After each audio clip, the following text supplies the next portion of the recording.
The darkness continues.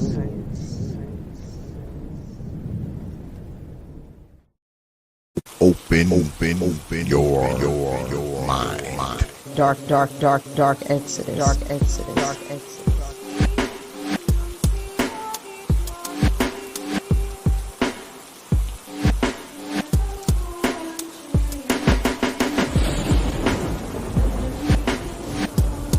The Frotist. Dark Exodus.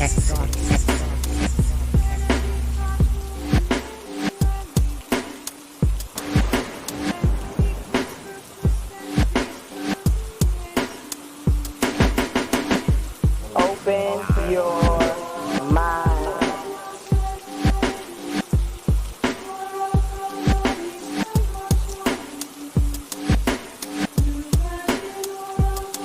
You know.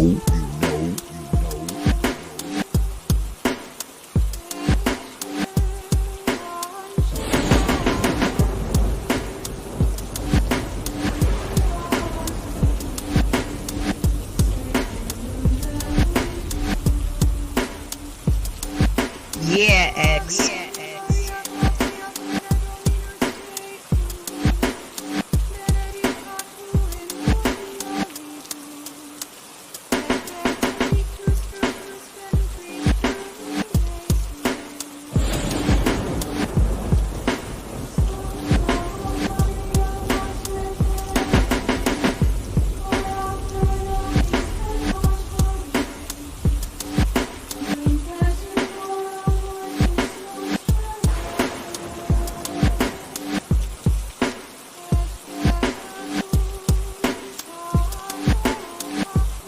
You know.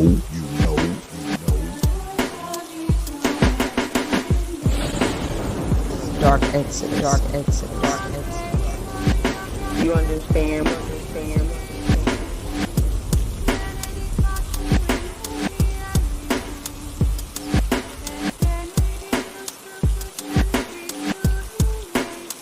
Yeah, X.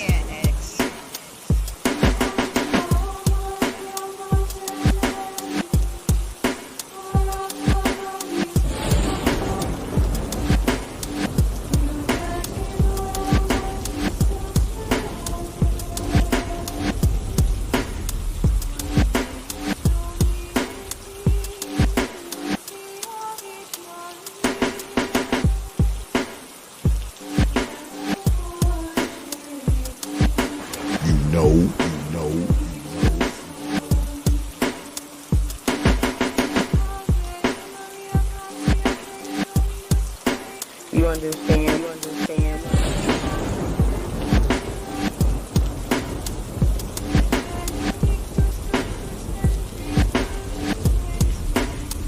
Open your mind.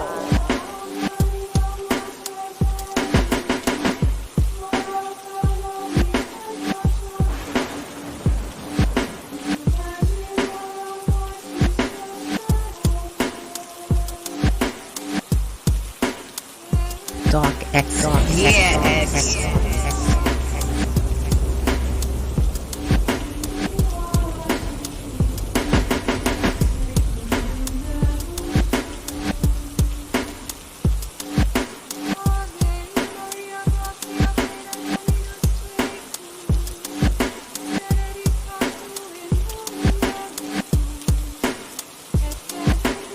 You know.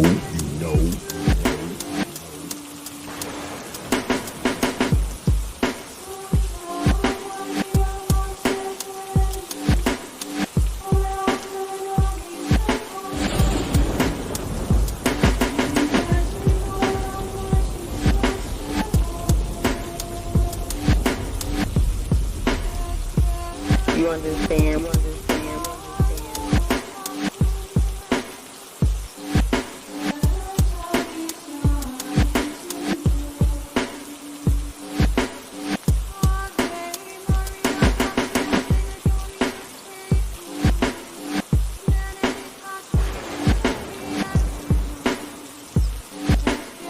Yeah, X.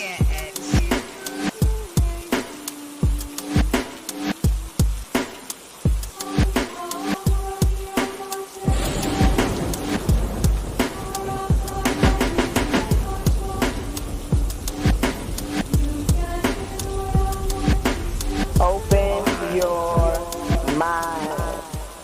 Dark Exodus.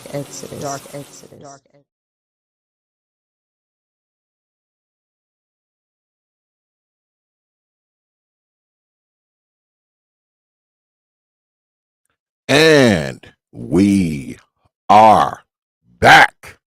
Peace, folks. Welcome back to another edition of the Proper Thought series right here on the old T.P.O.T YouTube page. I'm your host, X, of course, but you knew that already. That's why your black asses are here. Now, tonight we're going to be talking about, we're going to be talking about a lot of stuff tonight. Basically, we're going to be talking about bad parenting.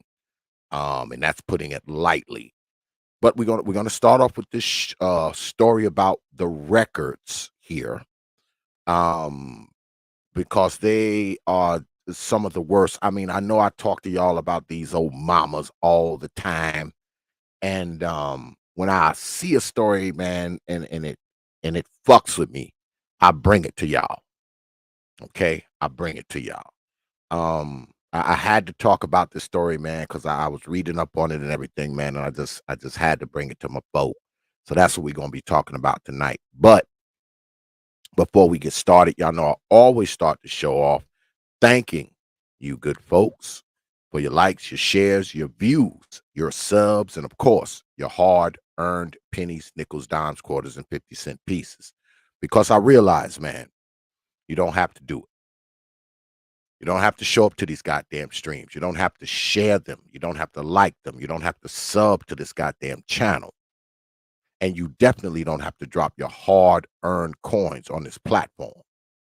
But you good folk choose to do so, man. Night after night, week after week, you are here. And I want you to know, man, I don't take you lightly, man. I never have and I never will, man.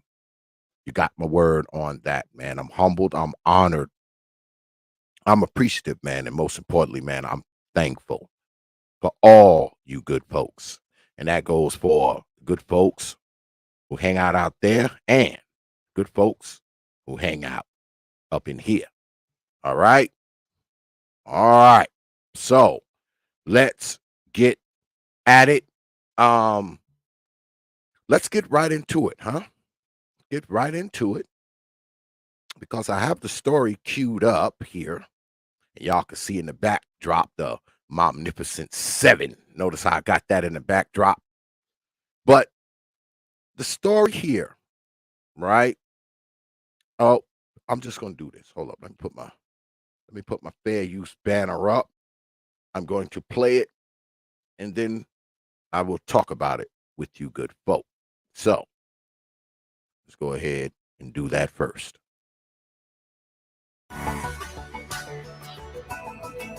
Shit. Of course, the goddamn commercial got to be on, y'all. Hold up. Always a goddamn commercial. Oh, come on. Now I can't get the volume back up. That's some bullshit. Is dead from alcohol poisoning. Her mother and grandmother locked up for first-degree murder after allegedly forcing her to drink more than half a bottle of whiskey as punishment. Katie Easter is in the newsroom with more. Fair use, Negroes, fair use. Police say 4-year-old China Record had a blood alcohol level significantly higher than the level that would be deadly, even for an adult. It was inside this Wallace Street home where authorities say 4-year-old China Record died an unusual death. That child had to suffer, and I'm sorry. An autopsy found that China died of alcohol poisoning.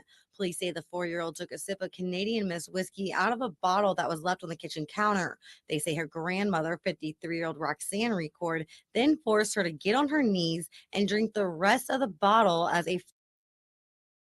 Now wait a goddamn minute. You mess around and you let the baby get in the liquor in the first place, right? And she messed around and drunk some of the liquor.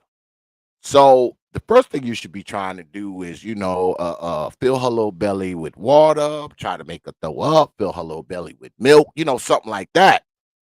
But no, as punishment, you make her drink the rest of the bottle.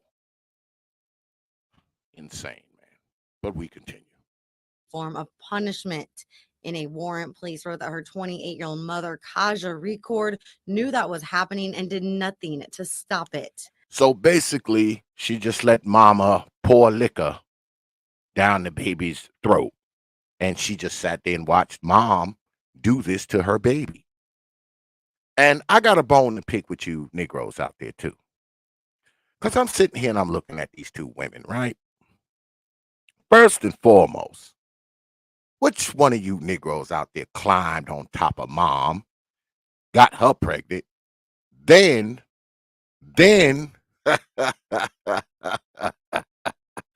one of you Negroes climb on top of her daughter and get her pregnant? Jeez. But we continue. That's like a child sticking their hand in fire and you say, oh, put it back in there so you'll learn your lesson. No, that's not how you teach a child. Nobody called 911 until China was no longer breathing. Both women are now booked with first-degree.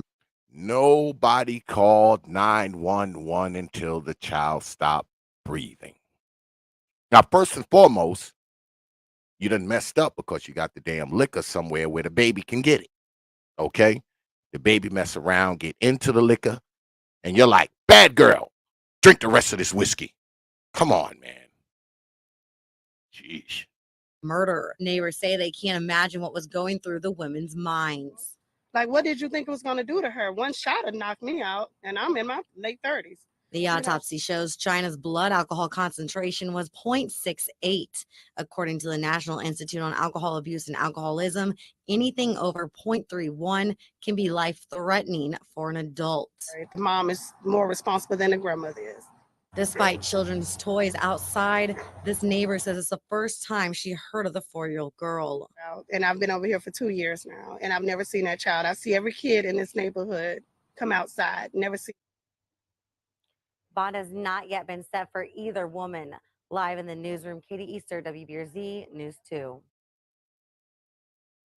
Man, oh, man. I mean,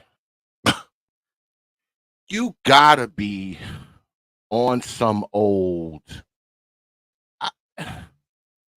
Man, when I hear stories like this, man, it just... I don't know, man. It just makes me wanna... It makes me want to go out, find every freaking corrupt, badass fucking mama, and just call the police on them.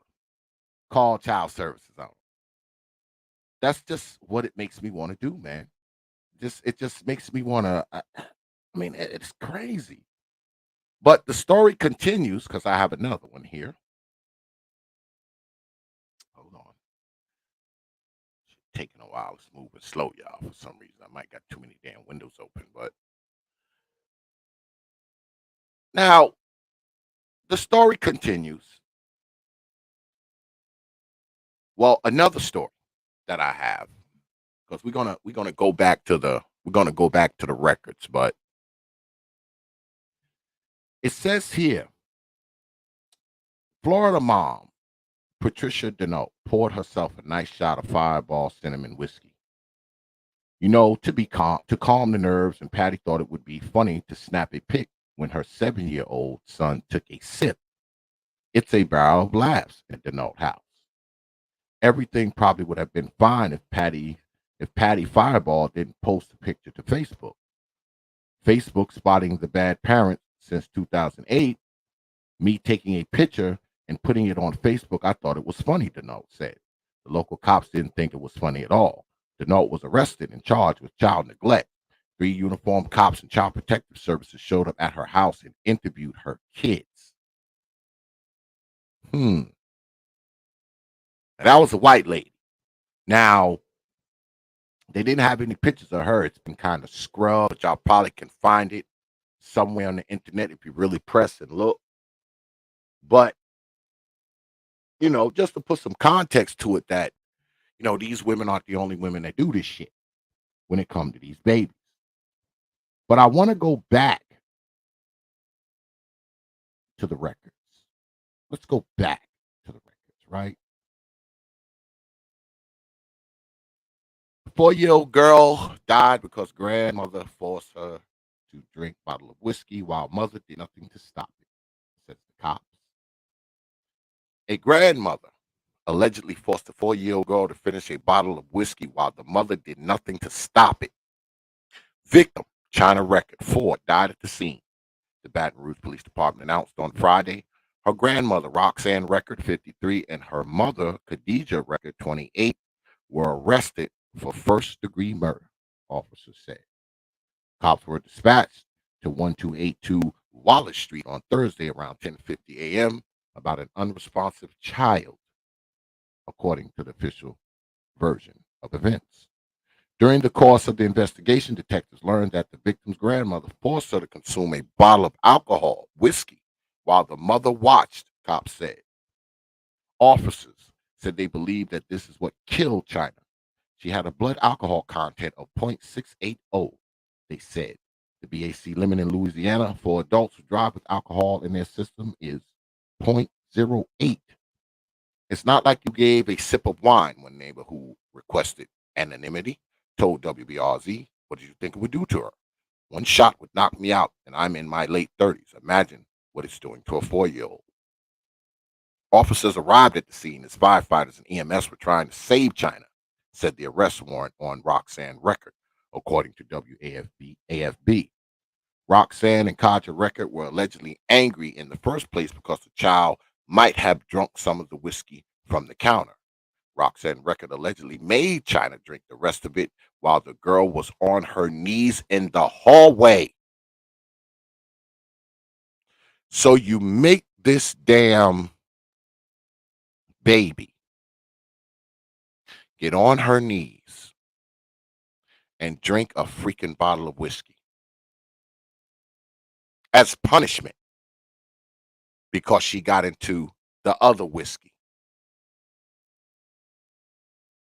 Wouldn't it? I wouldn't even have got mad at you if you slapped her little hand and said, "Stay out of this damn liquor, child." Or grab that bottle of liquor and put it in front of her face and say, "No. No, little girl." But she gets into the whiskey and you say, "Come here, girl. You got in that whiskey? Now drink this whole goddamn bottle." What kind of rationale is that?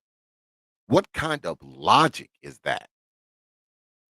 So what? I guess if she would have gotten to like pine cleaner or Drano or bleach or something like that, you would have made her drink the whole bottle of that too? Would you have made her drink the whole bottle of bleach or pine sol if she had gotten into it, or dish liquid, which she had to drink all of it as punishment? These freaking hoes, boy, I tell you. It might have been more than half, officers said. Kadjah Record allegedly failed to stop it, according to the cops. She told them that she saw her mother leave the kitchen with the liquor and that the bottle was empty on her mother's return. She saw her daughter unresponsive, they said. Officers claim, however, that she gave inconsistent statements. Well, you know, whenever something happened to one of these babies, the first thing these hoes do is lie. That's the first thing they do. Because, see, they're trying to save their own ass. Because, see, saving their ass is more important than the child's life, the child's welfare, the child's well-being, the child's safety. Saving their ass is always going to be the default, no matter what's going on with the kid.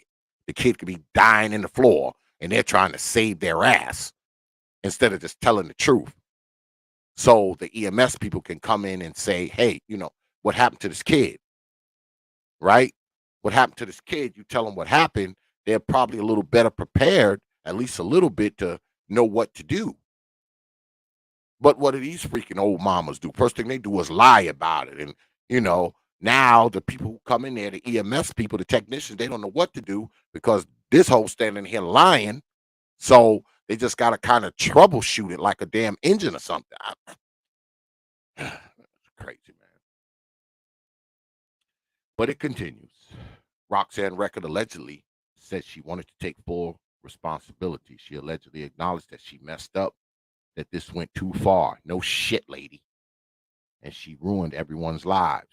No shit, lady. And you killed the baby. You left that out. The Louisiana Department of Children and Family Services essentially declined to comment on the specifics of the case.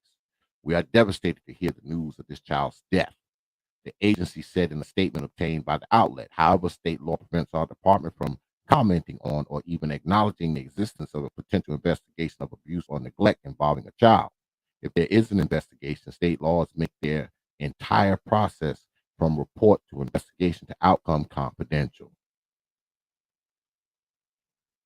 I mean, this shit is sad, man. This is, like I said, man, I see these stories, man, and they come across, when I see these stories come across my ticker, man, they come across my news feed, because I got digital subscriptions to a couple of newspapers, man. And, I see this shit, man, and it's like, oh my goodness, another case of these old mamas. I look forward to the day that I don't have these cases to bring y'all. I look forward to the day when I don't have to talk about these old mamas anymore. I look forward to that day, brothers. But for some reason, it just doesn't seem like that day is ever going to come. Because what we're dealing with, man, is pretty much just a case of bad parenting for the most part, right? Bad parenting. Horrible parenting. I mean, a grandmother, she gives the baby the liquor, so she probably was a horrible parent to her own daughter. And then her daughter, she just sits there while her mother gives her child a bottle of liquor, forces her to drink a bottle of liquor on her knees, and she does nothing. So this child was doomed from the jump. This probably isn't even the first time this baby has had something like this happen to her.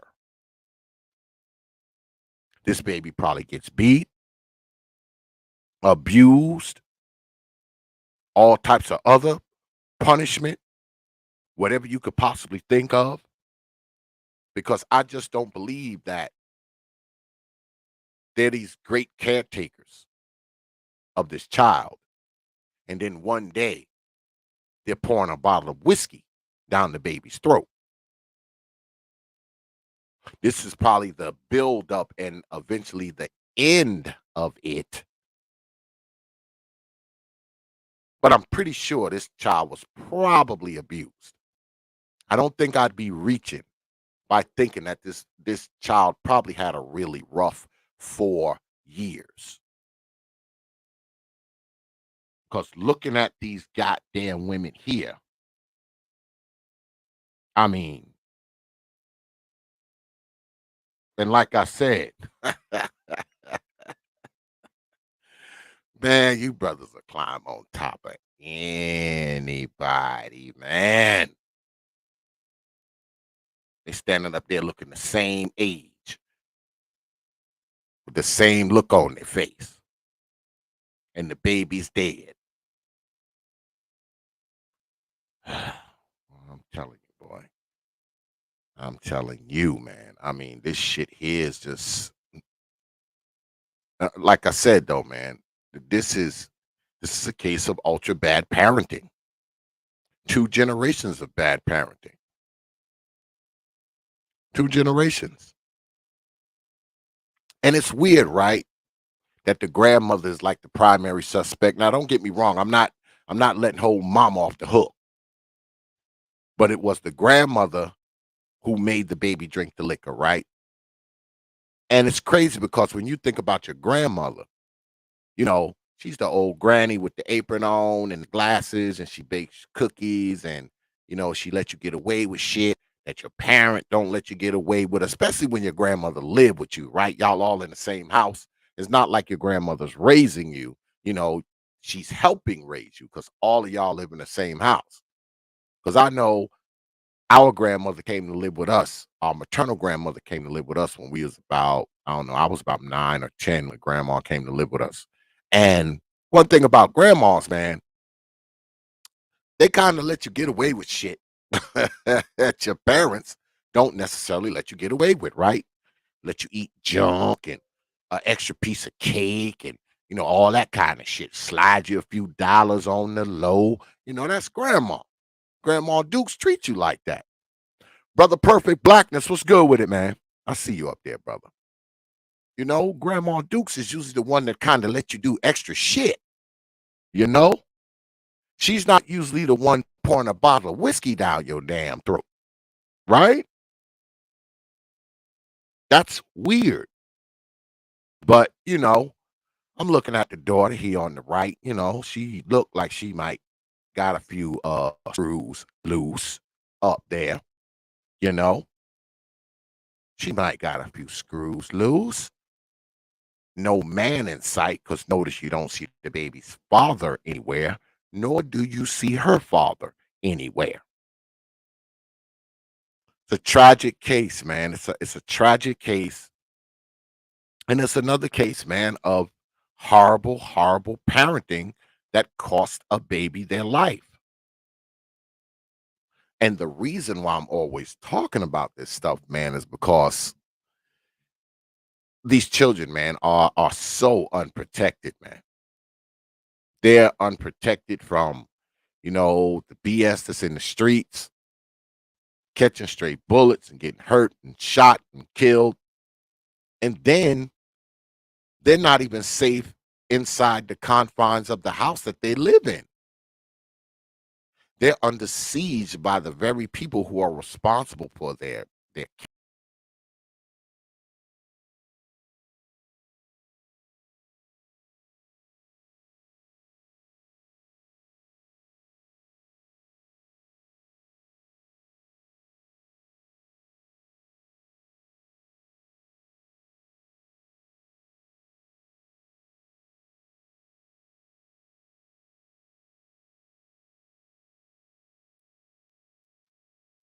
My bad, y'all. The shit dropped out again. I hope y'all can hear me. Can y'all hear me? Can y'all hear me? I hope y'all can.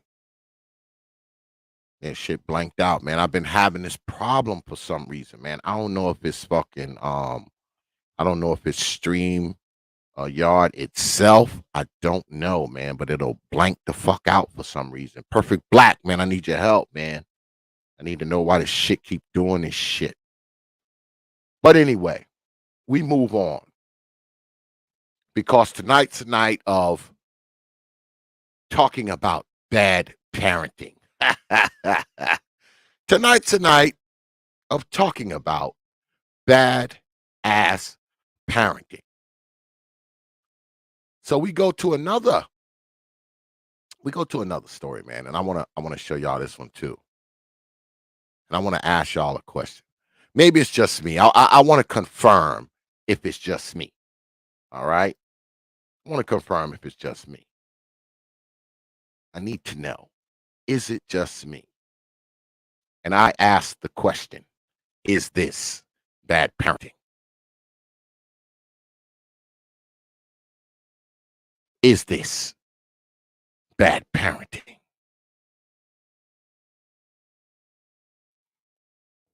We go here. Florida mom was speeding at 91 miles an hour with 2 toddlers unrestrained, says the cops. The picture there of the babies in the car, no seatbelt on. They just kind of laid in there, like laundry or something. But we go down. A Florida mom was caught speeding at 91 miles per hour Tuesday with her toddlers unrestrained in the car, cops said. Carolyn Pothier, 25, from Leesburg, was booked into the Volusia County Jail on charges of child neglect and possession of a controlled substance. She was released fewer than 12 hours later after posting bonds totaling $5,000. According to the statement from the Volusia County Sheriff's Office, Pothier was pulled over by deputies around 12:30 a.m. for doing 91 in a 50 on International Speedway Boulevard in DeLand. Two children, ages 2 and 3, were asleep without car seats in the front and back passenger seats, the agency said. When deputies later pointed out to Pothier, had she crashed at the speed she was traveling, she and the children likely would have been killed. The mom allegedly retorted she didn't plan on getting into a crash. Pothier told deputies that she was driving from Leesburg to Daytona Beach and left the children's car seats in another vehicle at home because she didn't want to strap them in while they were sleeping. Pothier was not wearing a seatbelt either, according to the sheriff's office. And here she is. This is her, our hero, or as I like to call them, Super Mom. This is our Super Mom here, brothers. It continues. Photos that were taken by the arresting deputies and released by the sheriff's office showed one of the children curled up in the front passenger seat and the other napping in the back seat. Another adult later arrived on the scene with car seats and took Pothier's children home. A search of Pothier's car turned up pills that were later identified as narcotic painkiller tramadol, according to the sheriff's office. Now I ask y'all, is this bad parenting? Is this bad parenting? Is it bad parenting to not have your babies in a car seat? Just have them laying in there like old folded up beach towels while you do 90 miles an hour down the road. Is it bad parenting? Is it? Is it bad parenting, folks? I think it is. But I want to show y'all something else. And I want to ask y'all, is this bad parenting?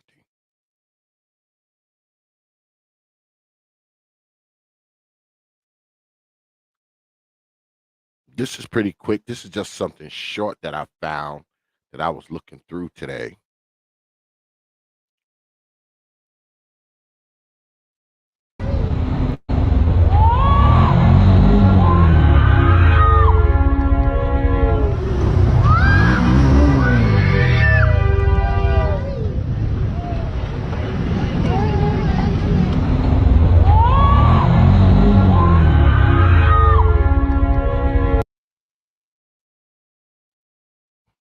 Now I ask, good brothers, is this bad parenting? See the little fella there?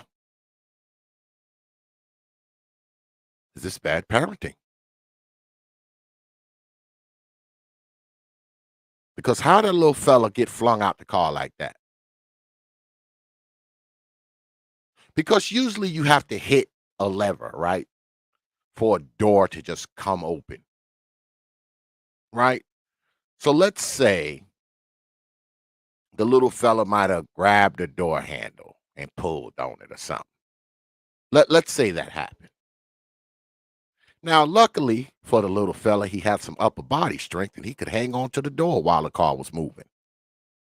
But even if he did pull the handle, what the fuck were the adults doing while he was pulling the handle? What were they doing? What were they thinking? Let's play it back.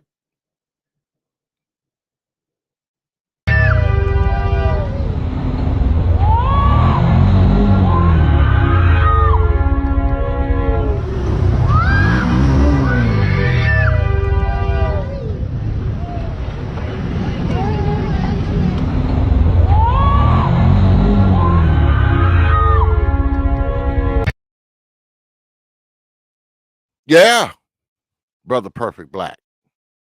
You seeing it? It was recorded by the guy riding the motorcycle. I guess he had like he had like a helmet cam. And he was like right on the scene. He saw it and he was like right there. So if the kid would have tumbled, he probably would have, tried to save him or whatever. But the little fella had the wherewithal to hold on. He had the wherewithal to hold on. But is this bad parenting? Is it bad parenting? I think it is. I think it's horrible parenting. This is catastrophic parenting. Tragic parenting. In fact, this isn't parenting at all. This isn't parenting. This is like having a horse or having a cat or a dog, or this isn't parenting. It's just not, man. And ain't nowhere in the world. I know me, man. When I was younger, if I had the slightest wind of, my baby even coming close to some shit like this happening, me and her mama would have some serious fucking words. She wouldn't even want to tell me about that shit. She wouldn't even want to tell me.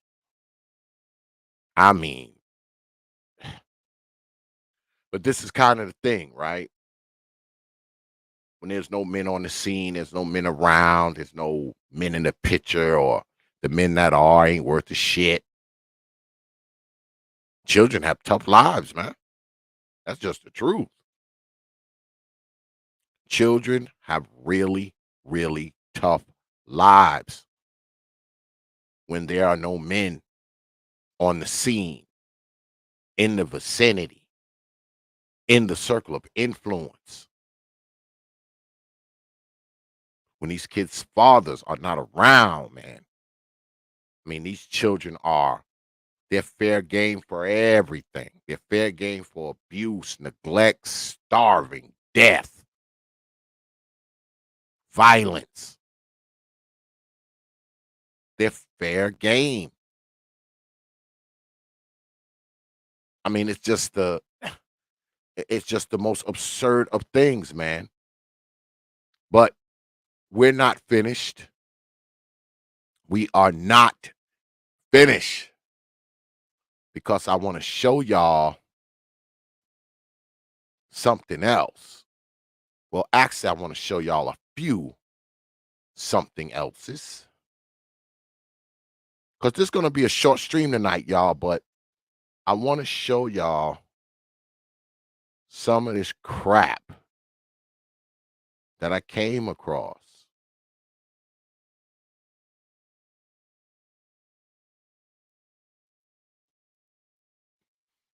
Child endangerment. And of course, you can see Miss Partier here. And of course, the records, our stars of the show tonight, are here. But they're not the only ones, man. Got a few crazy dadnificent guys as well. We go down, it says, New Jersey dad charged with murder after forcing 6-year-old on treadmill. Christopher Greger of Monroe in Middlesex County had already been charged with child endangerment in April 2021.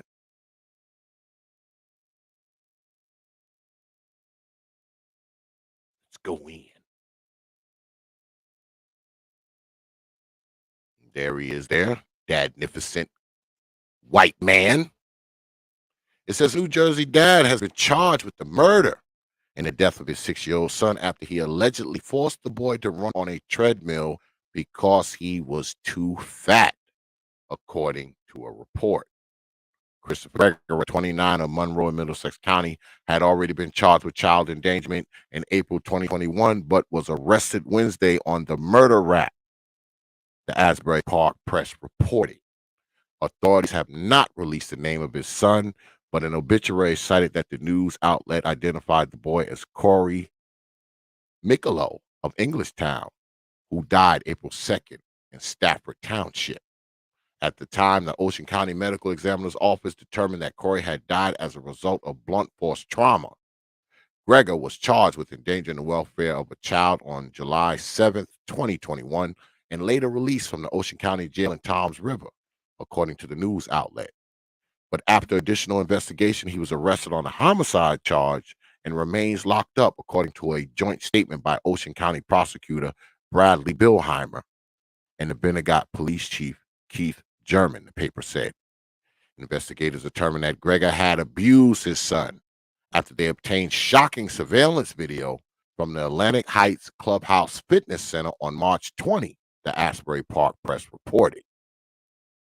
The footage showed Corey running on a treadmill while his father increased its speed, leading to the child to keep falling because he couldn't keep up with the pace, according to an affidavit of probable cause cited by the paper.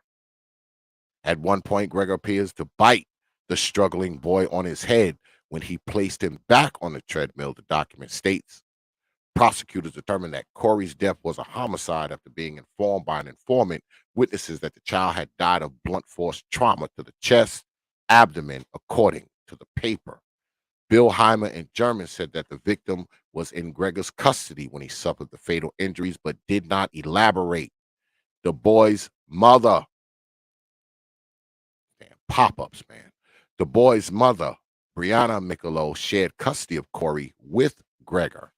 She reported her son's injuries to the New Jersey Division of Child Protection Services and permanency, and a caseworker there urged Michelot to take him to the doctor, where Corey revealed Gregor made him run because he was too fat, according to the outlet. He died the next day. Now, you take your son to a gym where everybody's at, and there's cameras all over the place that catch you doing the shit. And you have him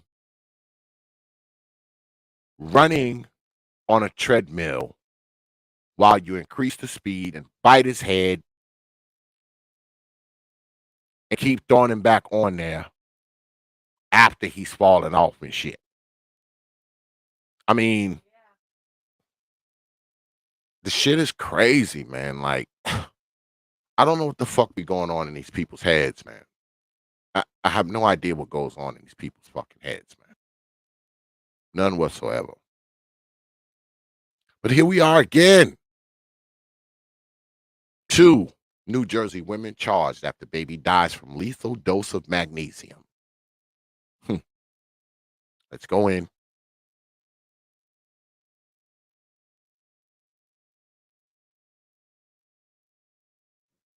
Two New Jersey women have been charged this week in the death of an 11-month-old girl, including the mother, after the infant was treated for constipation with a magnesium-infused concoction that killed her, officials said. Emma Medina, 38, of Palisade Park, took her daughter Genesis Catalin Medina to the home of Elder Ophelia Medina Ramos. Damn, these damn Latinos be having like 5 names and shit. 73, also of Palisade Park, on December 7th because she was sick, NJ.com reported, citing an affidavit of probable cause. Medina Ramos told investigators she massaged the baby's stomach, and treated her with a liquid substance via oral syringe, which she stated would possibly alleviate constipation, the document states. The substance included magnesium, olive oil, and water, she reportedly said. When Genesis went into convulsions, Medina Ramos told the mother to call 911, according to the news outlet. Medina told a responding officer that she believed her daughter was choking, officials said. Genesis was rushed to the Hackensack University Medical Center where she was pronounced dead, according to the affidavit. Detective Frank DeCiccio observed Miss Medina Ramos removing what appeared to be numerous medical syringes from a dresser drawer, the document says. She also allegedly removed several boxes of medicines and vitamins from the drawer, including one called raw liver, and tried to toss them out, according to the affidavit. As always, man, I'm telling you, whenever something happens to these babies, man, the first thing these hoes try to do is cover their ass. The baby's in there dying, and she's thinking about covering her own ass. She's throwing shit out, trying to hide shit, throwing the syringes in and shit. She got a raw lip, some shit called raw liver, trying to throw it out so nobody know. Like, it continues. Medina Ramos, who told investigators she's not licensed to practice medicine in the U.S., stated this has never happened to her in all her time of treating children. Now, why, when your baby gets sick, you would take the baby to this fucking woman? Do this woman look like somebody you need to be taking your baby to when she's sick? Do she look like what is she like? Some Latino witch doctor, voodoo priestess, sorceress, soothsayer? What? What's good, brother Big Pontiac? I see you up there. Brother New is in the house. What's good with it, brothers? I see you up there. Why would you take your sick baby to this woman? Why? Why would you do it? Unless she's known as being, the medicine lady of the Guatemalan collective. I don't know. But it says here that the Guatemalan citizen says she had been treating children for many years, including Medina's now 15-year-old son when he was younger. See, she's the medicine lady, y'all. She's the witch doctor. This is where they take all the little Guatemalan kids for her to fix them.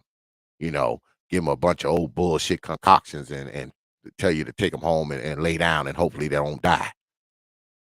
A toxicology report found that Genesis, whose death has been ruled a homicide, had a high level of magnesium in her system.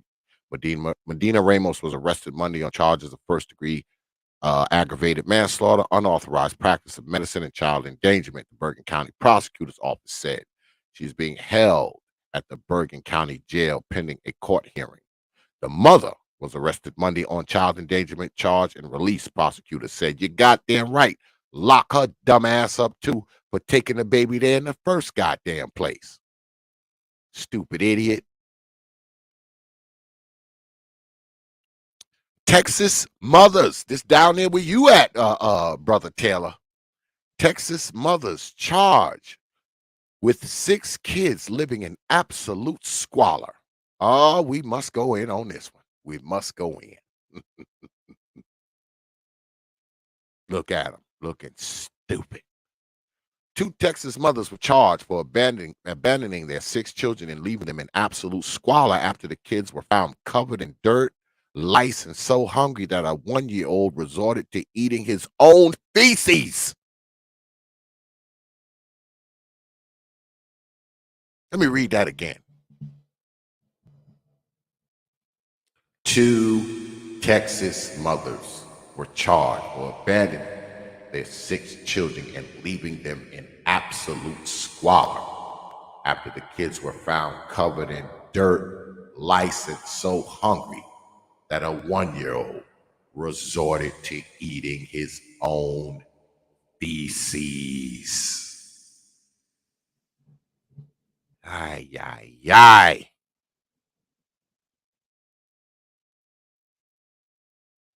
Ricky Padilla Hernandez, 28, and Yuris Molina, 34, both of Houston, were charged with endangering a child after the children, all under age 10, were found living in destitute conditions, investigators said, according to KPRC. Padilla Hernandez's children were 2, 3, and 7, and Molina's children were 1, 8, and 9. It's unclear whether the two women were friends and or relatives, but they lived under the same roof. The children were discovered Wednesday after a maintenance worker reported to police that Padilla Hernandez's son, 2-year-old daughter, was wandering near a pool on the property. Luckily, they didn't fall in there and drown. These old mamas ain't shit. Police said. He said the child was barefoot and appeared unsupervised. When officers from the Houston Police Department arrived, the girl's older brother led them to their apartment where the other 4 children were found. According to the police report, Molina's 1-year-old son was found in his crib so hungry that he had eaten his own excrement. Molina's 9-year-old son was covered in dirt and infested with lice, cops said. One of Padilla Hernandez's children has special needs and is unable to care for himself, according to investigators. While officers were responding, Padilla Hernandez returned to the apartment.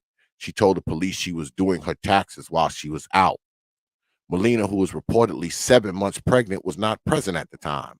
The bond for the mothers was $15,000 each, which they had both posted by Friday, according to KPRC. They are expected to appear in court on Monday. The children were placed in custody of Children Protective Services. Now, allegedly, one of these hoes is pregnant, right? So, another kid to be fucking abused and abandoned and at the house eating their own feces and shit. And while these hoes are just out doing whatever. Probably out getting high, smoking crack, sucking dicks, the usual. And the kids are just home, just wandering around. They said one of them is special needs and one laying in there starving, eating his own crap. The other 2, they walking around the pool and the apartment complex like. And notice another thing that I tell y'all about all the time, brothers. Notice you never hear the story about the women running up being ecstatic or yelling or screaming or like, oh, my baby is, oh, my God, thank God. They just walk up nice and calm. Oh, I was out doing my taxes. Oh, there was supposed to be a babysitter here. Oh, I didn't know what was going on. Oh, I didn't see it. Oh, I was just around the corner. It's always that. These hoes get caught, I mean, blatantly neglecting the children. And these hoes roll up like nothing in the world just happened. It's like this discovering a fucking ant crawling across the fucking picnic table. That's how they look at it, like, nothing's going on here. Nothing to see here. Unfucking real. And here we are again. Another story. Parents left baby in turned off car during freezing temperatures to shop, says cops. Do we go in, y'all? Do we go in? Do we go in this one? Do we go in? Let's go in.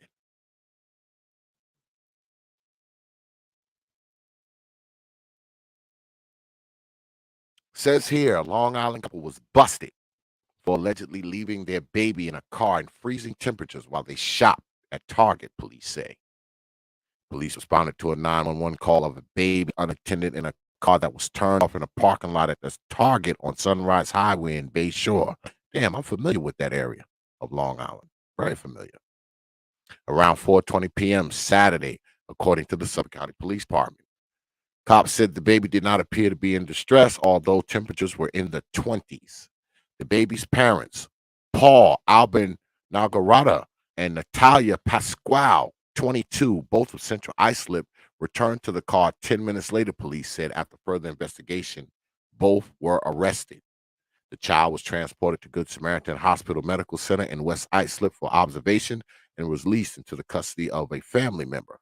Child Protective Services were notified of the incident, police say.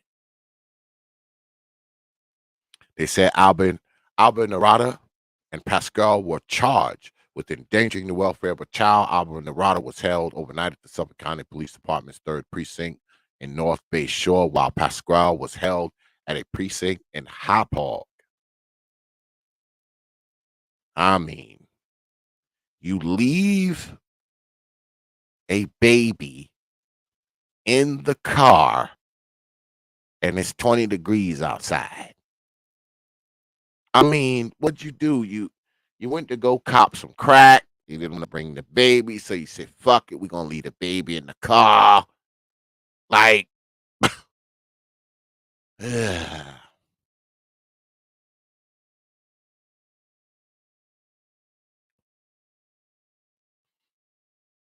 says here, woman allegedly tried to buy infant at Walmart in Texas for $500,000. Wow. I don't put her in the category with the rest of these people. She was just trying to buy a kid. She wasn't pouring liquor down their throat or leaving them in the car in 20-degree weather while smoking crack. So we'll move on down from that. Here's a good one. No probable cause in case of mom who put COVID positive son in trunk. A Texas judge on Thursday ruled that there was no probable cause to charge a teacher accused of stuffing her son inside the trunk of a car because she didn't want to be exposed to COVID. Sarah B., 41, was purportedly caught in an awkward situation at a Houston COVID-19 testing site on January 3rd after witnesses reported hearing noises coming from the back of her trunk. A health service director at the site later discovered that the teenager in the trunk and called police. Beam was charged with endangering the welfare of a child. Despite Thursday's ruling, Beam isn't necessarily out of the woods yet, as prosecutors told KHOU in a statement that they may consider taking the case to a grand jury. We respect the judge's ruling and we will continue with our work, Harris County District Attorney spokesman Dan Schiller told the outlet. Their supermom is right there. Beam has worked as a teacher in the Cypress Fairbanks Independent School District since 2011. She was placed on administrative leave following a highly publicized incident. So what? Her kid had COVID. She was like, get in the trunk.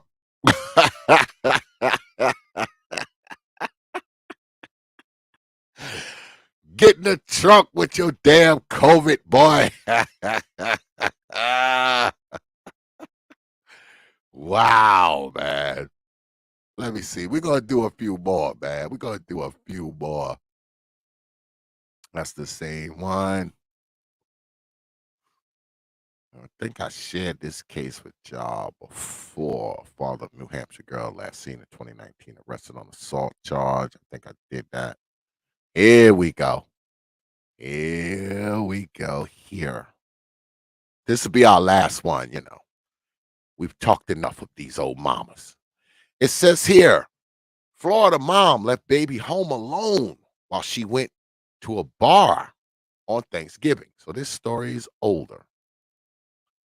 A Florida mother was arrested after she allegedly fired a gun at her front door and left her infant home in his crib while she went out to a bar on Thanksgiving night, officials said. Police responded to the home of Victoria Hidalgo, 37, after they received a call from a woman who said Hidalgo had sounded as though she was under the influence of alcohol and she had shot a gun inside her home, according to the Charlotte County Sheriff's Office. When the unidentified woman arrived at Hidalgo's apartment, she found a bullet lodged in the front door and noticed that the vehicle the two shared was not in the driveway. She let the police officers inside the house, and they discovered the baby unsupervised in its crib. The baby was left in the care of a family member while police attempted to track down Hidalgo. She was found in the passenger seat of a vehicle that had been pulled over, driven by 49-year-old Robert Sampson. Her eyes were bloodshot and watery. Her breath smelled of alcohol, and her speech was slurred while being questioned, police said. Sampson told police he did not know her doggo and had just met her at the Paddy Wagon Irish pub. He said she was going to try to drive home while intoxicated, and he was trying to get her home safely. He had no knowledge of the situation at her home, cops said. There's no excuse for an infant to be left in the home alone, nor is there a good explanation for the discharge of the firearm, Charlotte County Sheriff Bill Promo said in a press release. It's clear that this woman's priorities are way out of order. That's an understatement. And I hope this experience serves as a wake-up call for her. I pray that things change and that the child is properly cared for moving forward. The doggo was taken into custody on a charge of child neglect with great bodily harm. She was booked at the Charlotte County Jail and was released on a $3,500 bond. Just crazy, man. Bad parenting. This is bad parenting. Luckily, nothing happened to the baby. The baby didn't get into something or, because like I shared the story with y'all earlier, with the records here, right? The records. These beautiful young ladies standing up here looking like characters off a Elden Ring. I say again, boy, you brothers will climb on top of anybody. Y'all will climb on top of anybody.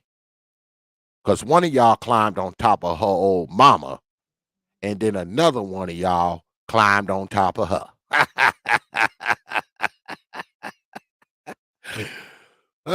But not to make light of it, because they did kill the baby. Okay? They did kill the baby. It's mostly on grandmom, because grandmom is the one that poured the whiskey down the baby's throat. But this other hoe is stupid too, because she just stood there and let grandma do this shit. All right. She's probably a special needs person or something, because she don't look like, she got she looked kind of off. But even with that, you let your mother put your baby on her knees. She's 4 years old, and make her drink a fucking bottle of whiskey. And like I said, that was the punishment for her getting into the whiskey, which was also their fucking fault. It's not the baby's fault that y'all put the whiskey somewhere for her to get into it. How is that her fault? She gets into the fucking whiskey and then just say, hey, bad girl, stop doing that. Some shit like that. Or better yet, take the fucking bottle of whiskey and put it so the baby can't reach it. No. Girl, you got into that liquor? Fine. You like liquor? Here, drink all this shit now. Drink it.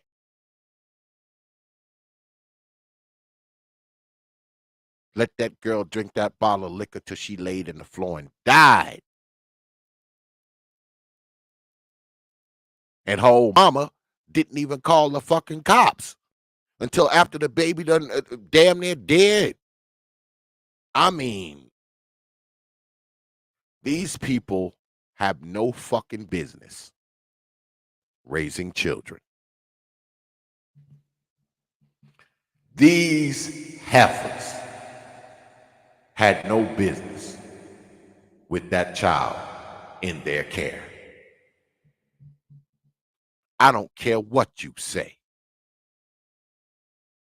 I don't care what you tell me.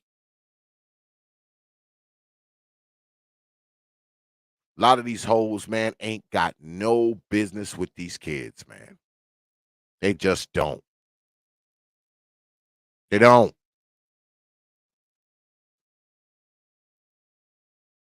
These kids' destiny, man, is already written just because of the people who brought them into the world. And look at them, standing up there just looking crazy. I wonder if they're remorseful, man. When these women do this shit, are they even remorseful? Do they even care? Are they even fucking sorry that this shit happened to this baby? Are they sorry for their actions? Do they even understand the gravity of the situation? I don't think a lot of these old mamas do. Y'all saw the list of people that I just showed you a little while ago. These people do this shit to these kids, man, with impunity. They don't even think about it, man. They just do it. These people aren't parents, man. They treat these kids like they're property, man. Like they're a fucking Cabbage Patch doll or some shit. And it's crazy because you got some of the most incompetent fucking people allowed to have children. They just have babies willy-nilly. 2, 3, 4, 5, 6 of them. Leave them home, pour liquor down their throat. Y'all saw the 2 Latino girls. Shit, they left the 6 kids home by themselves while they out doing who knows what. Babies in there in squalor, covered with lice and dirt, and kids eating their own crap. And like I said, man, I don't think everything was hunky-dory and then one day this happens. Everything wasn't fine in that house, man, where them Latino girls left them babies. And then one day, just wake up and the kids eating their feces. Out of nowhere, they're eating their feces. Out of nowhere, they're starving. Out of nowhere, they're dirty. Out of nowhere, they're covered with lice. Out of nowhere, they're fucking wandering around the swimming pool. While these hoes is just gone. Not even frantic or nothing. Just walk right up. Oh, well, I was out doing my taxes. It's just crazy, man, how nonchalant these women can be, man, when there's a crisis with their kids, man. I mean, just nonchalant. Like, I think I told y'all this story before, man, back before we moved down here. We were living in New York, man. And my wife came to me and she was like, go get that baby. And at first I was like, what's my wife talking about? And I looked, and she's like, go get that baby. And I looked and I saw, little tyke, man. I mean, this kid couldn't have been no more than 2. She was wandering down the road by herself. So I take off, go down there, and I get down there to her. And I have to get in the road to stop traffic because cars and shit is coming. Because we lived in the city up in Poughkeepsie. So we lived in the city. So guess what that means? A bunch of one-way streets. All right? We lived in the city. Bunch of one-way streets. So cars is doing 50, 60, 70, 80, down those roads all the time. So I get out in the road. I put my hand up to stop the cars. And I walk over to the baby and I'm like, come on, baby. And the baby, she comes right to me. I pick her up and I, get back on the sidewalk. And as I start walking, I look because I must have went, I don't know, a block to catch up to the baby. Yeah, I must have went like a block. And I start heading back. And as I'm heading back up the block, heading back towards the house, I see her mother coming around the corner. And she's not running, she's not screaming, she's not nothing. I mean, she's walking slow, like nothing's happening. And I see her turning the corner. And as I'm walking, we finally meet each other, And the first thing she does is she walks up and she's like, "Girl, what's wrong with you?" And I just look, man. I'm like, what's wrong with her? I mean, this child ain't even talking. I mean, the kid couldn't even talk. She was still like goo goo gag, "Oh, girl, what's wrong with you?" Now, I wanted to backhand that hoe before I gave her a baby back, but better judgment took over. So I just gave her a baby. I walked back to the house and I'm telling my wife, I'm like, this baby was a whole block and a fucking half from where she was. This baby was able to get that far before this girl realized she was gone. A block and a half in a city before this woman realized she was gone. And when she realized she was gone, she wasn't running. She wasn't frantic, y'all. She wasn't screaming. She wasn't nothing. She's just walking nice and slow. Because as she passed our house, I'm coming up the other end of the block. I'm coming up the west end of the block. She's coming up the east end of the block. As she comes up the block, she passes our house. And my wife is sitting on the porch and she tells her, "Hey, my husband, he got your baby out the highway." And like I said, she wasn't running, screaming, yelling. She wasn't frantic, nothing. And when she got to where me and the baby was, she was like, "Girl, what's wrong with you?" I'm like, what's wrong with her? What is she, like 1.5? What are you, like 25? But this is what we have, man.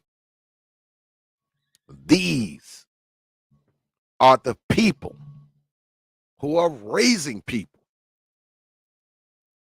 And then we wonder why these kids grow up to rob liquor stores and carjack and knock old ladies in the head in the subway and take their purse. We wonder why.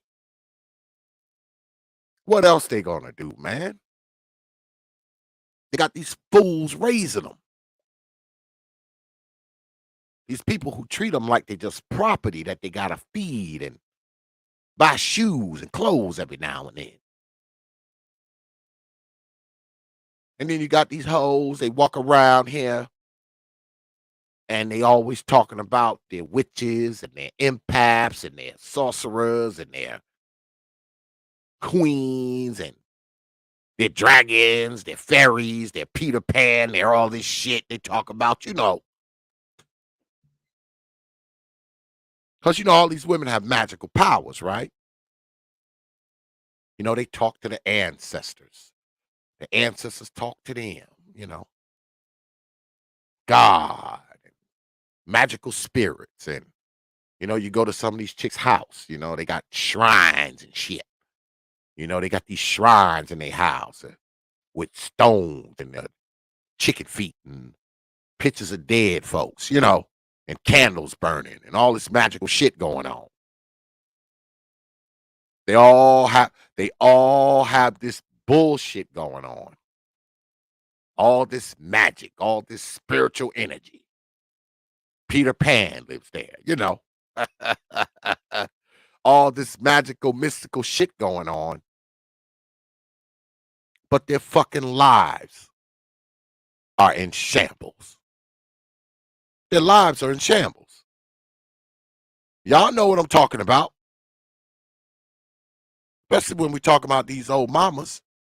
They're always talking about their empress, their goddess, their sorceress, their witch, their soothsayer, voodoo priestess, They're a dragon, they're a fairy, they're an elf. They all this magical shit. But if you're so fucking magical, why is your life shit? Got all this magical, spiritual, outer world shit going on, but you can't manage to take care of your motherfucking kids right. Can't manage to raise them right. Can't manage to not leave them home by themselves. What? None of the spirits were available to babysit? You couldn't get the black magic spirit to babysit while you went to the club? You couldn't get your fairy godmother to watch the kids while you went to, do your hair or hang out with some dude? I mean, well, these magical spirits when you're doing all this bullshit. Where are they? Oh, I get it. They're only around certain times, The spirits work on a different clock. That must be what it is. But when it comes down to it, brothers, these fucking people have no business being anyone's fucking parent. No business being anyone's fucking parent. That's just the truth. That's just the truth. But we're going to jump a little bit because I want to share something with y'all.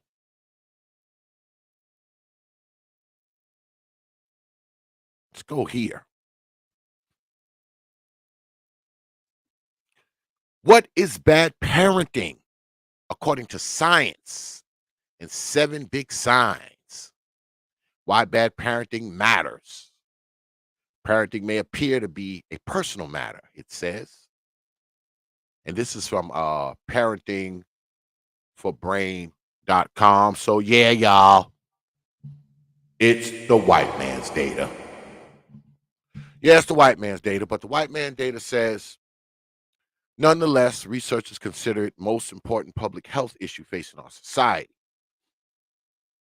Poor parenting has a serious impact on not only the child, but also on society as a whole. Physically poor parenting, such as child abuse, including physical abuse or emotional neglect, can harm a child or put them or others in dangerous situations. Psychologically bad parenting skills lead to children's mental health and development problems, but we know that. And you have these people who say, oh, well, parenting, you can't blame it all on parenting. No, you can't blame it all on parenting, but God damn it, you can blame a whole hell of a lot of it on parenting, right? But it continues.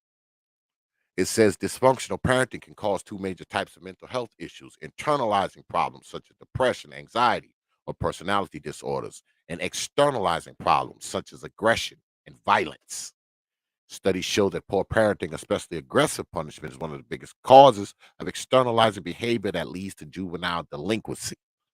Bad childhood may lead to crime, drug addiction, or alcoholism in adulthood. It can also lead to teenage pregnancy, substance abuse, truancy, and school disruption. Knowing how to recognize and prevent ineffective parenting is not just a personal matter or difference in parenting philosophy anymore. The effects of bad parenting on society can be very serious. They can impact the safety and stability of the community. And I agree, because if you're raising these miscreants, said the wells, and they're 5, and they're 6, and they're 7, in 10 years, in 15 years, these are the dudes that's trying to break into your house. These are the dudes that's trying to break into your business. These are the dudes who are robbing and stealing and shooting and killing. These are the females who become baby mamas themselves. The drug addicts, the whores, having kids, neglecting them. I'm pretty sure they are a big cohort of the people who do this. Shout out to my brother, Perfect Black, with the $5 super chat. He says, at the Proper Thought Series, check your email. I sent you a link. Oh, shit. Okay. See, I got the screens up, man. I couldn't even see the YouTube chat room. But I appreciate that $5. My Shot Town brother, you know, when you drop coins on this platform, you get this.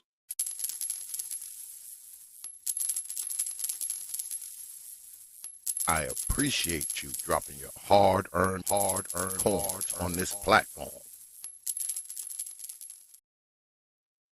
Appreciate that, brother. Perfect Black. Check your email, man. I didn't even see that, brother. Check your email, my brother. I'm sending it right now. Yeah. So you got these incompetent, dysfunctional ass people, right?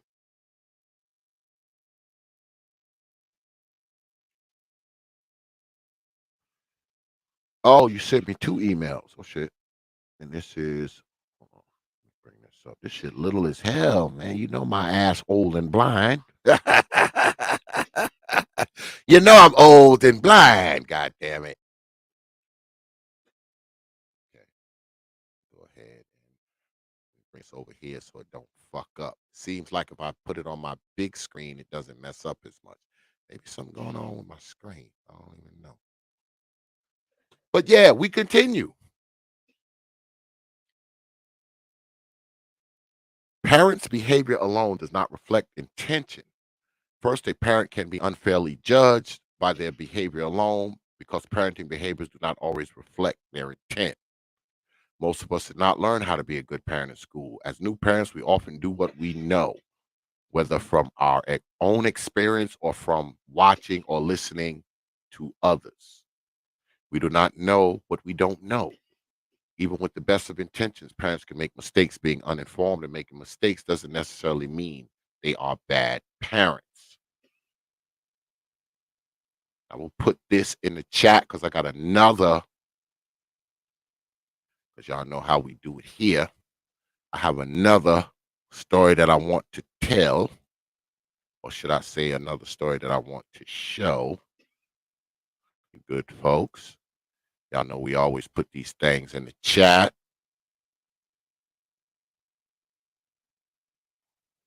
Don't just listen to me. Go ahead, read it for yourself, come to your own conclusions. I know that's how we do it here. But I got one more. And then I'm going to show what Brother Perfect Black sent. But I got one more article. And this one says,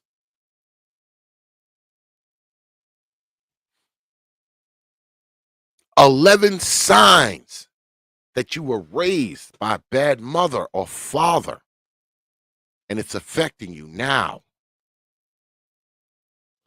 When you have a child, your entire life changes suddenly. And this is from Your Tango. It says, when you have your child, your entire life changes. Suddenly, everything is for the baby. Every parent wants to be able to do the right thing by their kids, but there are many things that stand between you and a parent not being a good parent, but the kind of parent your child needs. That's the right way to look at it. Good and bad are relative, but all kids need approximately the same thing in order to grow into happy, healthy, successful human beings. Parents neglect to give their kids what they need for a lot of reasons. So we go down here, and it says, here are the 11 signs you were raised by a bad mother or father, and their bad parenting affects you as an adult. They never respect boundaries. They didn't provide affirmation and security. They were overly critical. They didn't follow through. They didn't give you space. They lived to serve you. They threatened or intimidated you. They were helicopter parents. They never listened to you. They were lazy. They tried to be best friends with you. Now, I'm going to read this last thing. It says, it's also not a sign to clamp down. It is a sign you're doing the right thing. You're teaching them, and sometimes these lessons are hard to learn. Your kids should not view you as a friend, but as a parent. And I will put this in the chat as well.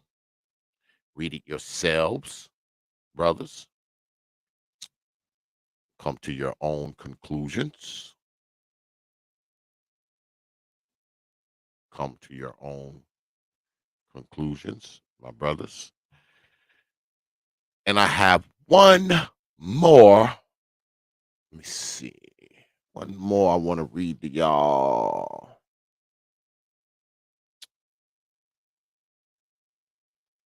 Oh, no.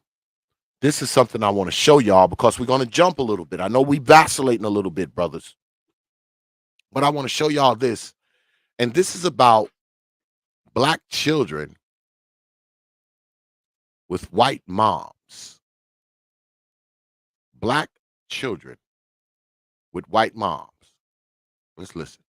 White moms or non-black moms can't show you a perspective like how black moms can. And that's not their fault. But we have to find that perspective on our own.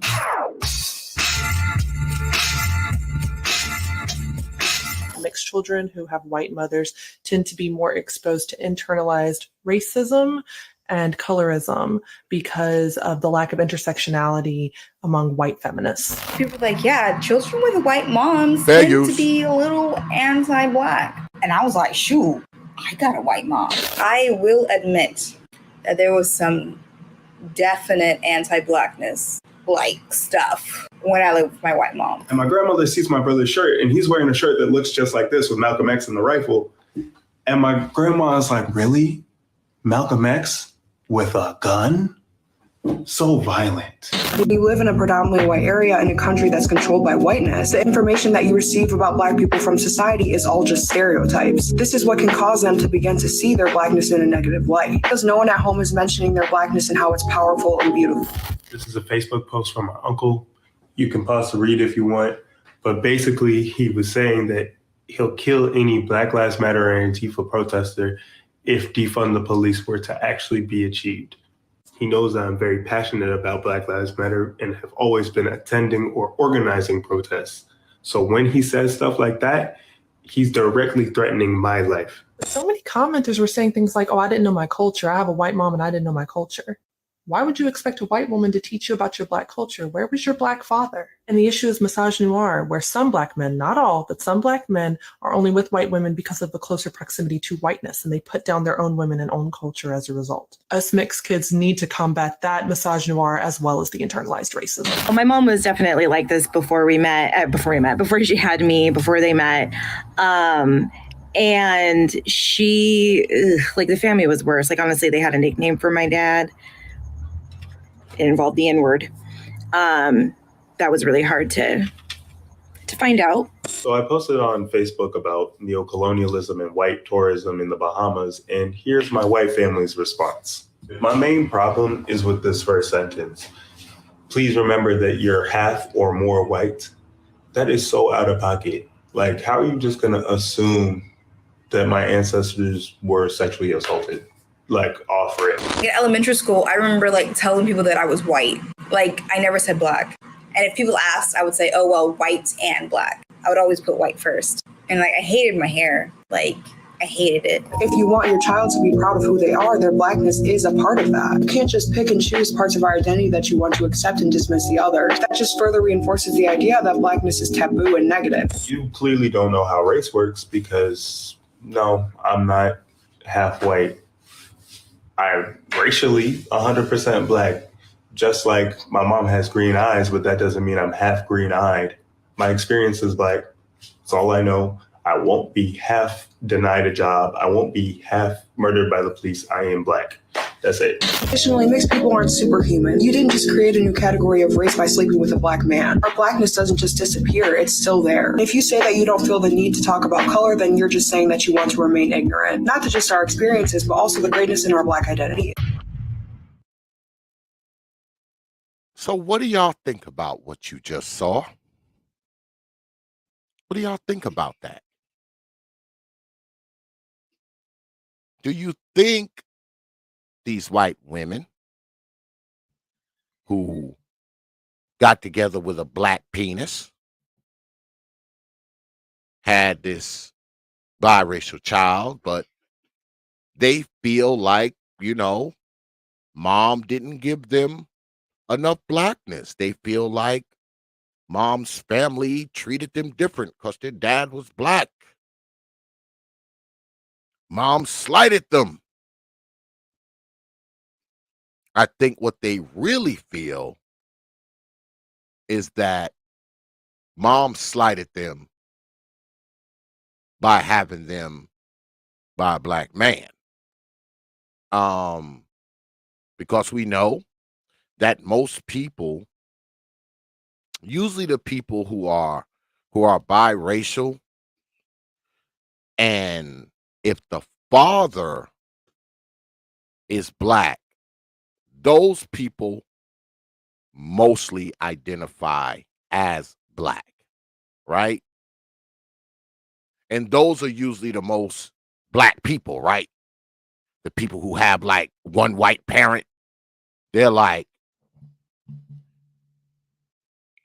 bliggity, bliggity, bliggity, black power, ungawa. Those are usually the most ungawa people, right?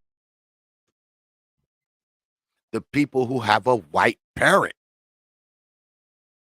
They're usually the main people standing at City Hall, ain't they? Jumping up and down, saying Black Lives Matter. They're usually the ones talking all the black stuff, right? And I think that has a lot to do with them not being accepted by white people. I think that's a thing. Especially when you hear the stories that you just heard. That was their childhood experience, those particular people. Now, I would like to believe that they're probably not indicative of every single mixed race person around, but, you heard their stories. Oh, they had a name for my dad, and it had nigger in it. So they probably called him Nigger Jim or, nigger Laquan or nigger, whatever his name is. So it was traumatic for these people. It was traumatic. But one thing that I noticed, they spoke of their mother. They didn't speak of what their father said or what their father talked about. And all of them pretty much came across as, their dad being the black person. So I'm assuming all these white women that had these black babies were just white old mamas, right? They were just these white old mamas because you heard nothing about the father. They didn't speak of their father.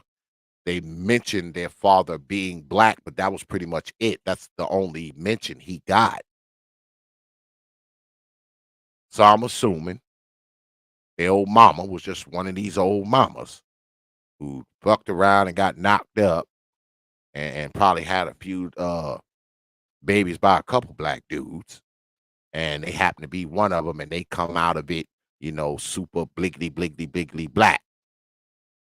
I guess that's how they fight it, right? They fight it by identifying with blackness and just being ultra, ultra black, right? They have to be the Black Lives Matter shouters from the roof. They have to be the ones at City Hall. They have to be, the the ones that's shouting from the rooftops how black they are and how bad black people are treated. But is it because they were treated a particular way coming up as a kid? Is it because they didn't really know who they were? They probably didn't really like discover themselves till they were like teenagers. Because they all spoke of how bad they were treated by, their white, relatives. And shit, you got to blame the old mamas too, right? You don't let the old white baby mama off the hook. Why would she allow her relatives to treat her own children that way? Because I know me, I don't give a shit. When my kids were small, if my parents treated them a certain way, my parents wouldn't fucking be around them. And neither would any of my other relatives that treated them a particular way. So we go right back to mom again, don't we? Because, see, mom allowed that. Mom allowed them to be treated that way by the relatives, right? To treat them a certain way, give them a certain vibe, talk to them a certain way. That means mom allowed it.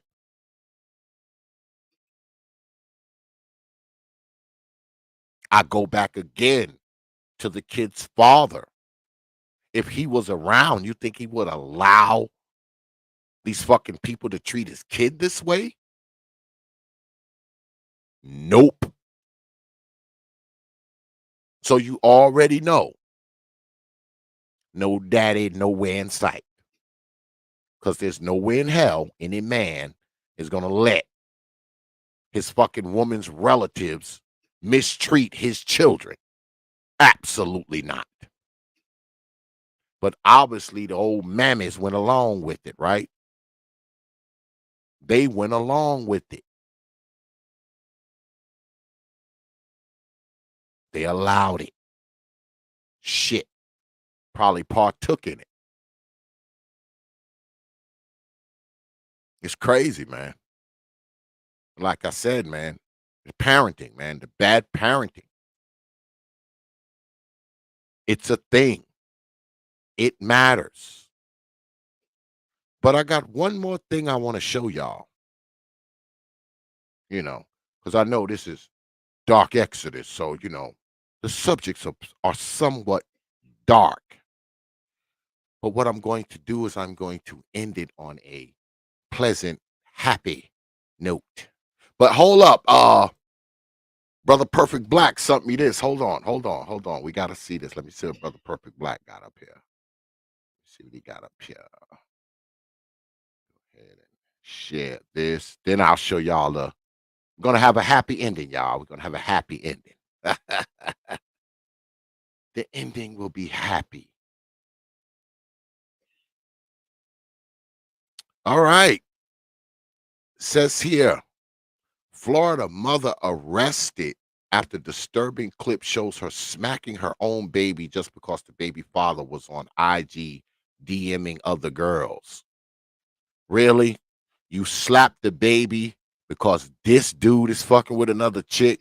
What the hell do the baby got to do with any of that? What does the baby have anything to do with that? I mean, come on, man. Oh, shit. Fucked up. Brother Perfect Black, man, what's good with it, brother? What's good with it, Brother X, man? Thanks for having me up. Absolutely, man. I'm going to go ahead and run this story. I just want to make sure the audio was on because now that I see it's a video, so. Yeah, it's a video. Yeah, we're gonna go ahead and run it, y'all. Hold on, let me put my banner up. Fair use, Negroes. Fair use. It's graphic. It can get a little. Let's see what we got. Post shit, right? Your daddy want to post shit, right? He want to fucking post shit and I answer the goddamn phone. I hate your ass. I Out of my cannot. house. You just posted I'm on Instagram doing something, but you over here. Get out of my house. Get out of my house. You just posted I'm on Instagram doing shit, but you at my house. Get out of my house. Bye. Get out of my house. You're posting I'm doing shit on Instagram, but you're over here not doing shit. If I'm doing something to your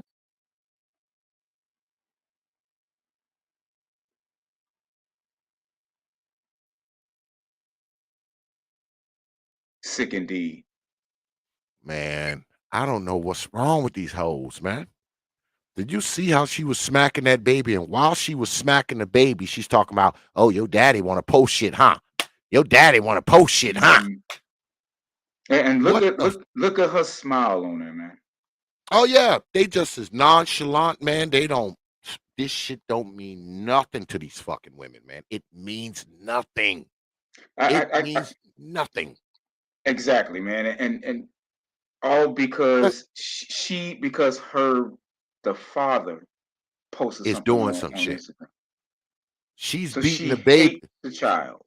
Yes, she's brutalizing the baby because the father is chasing other hoes. What does the baby have to do with that? Let's run that back, man. We're going to watch it one more time, y'all. Fair use, fair use. If it's too graphic for you, just cover your black ass eyes. That's all. Just cover your eyes. post shit, right? Your daddy want to post shit, right? He want to fucking post shit and I answer the goddamn phone. I hate your ass.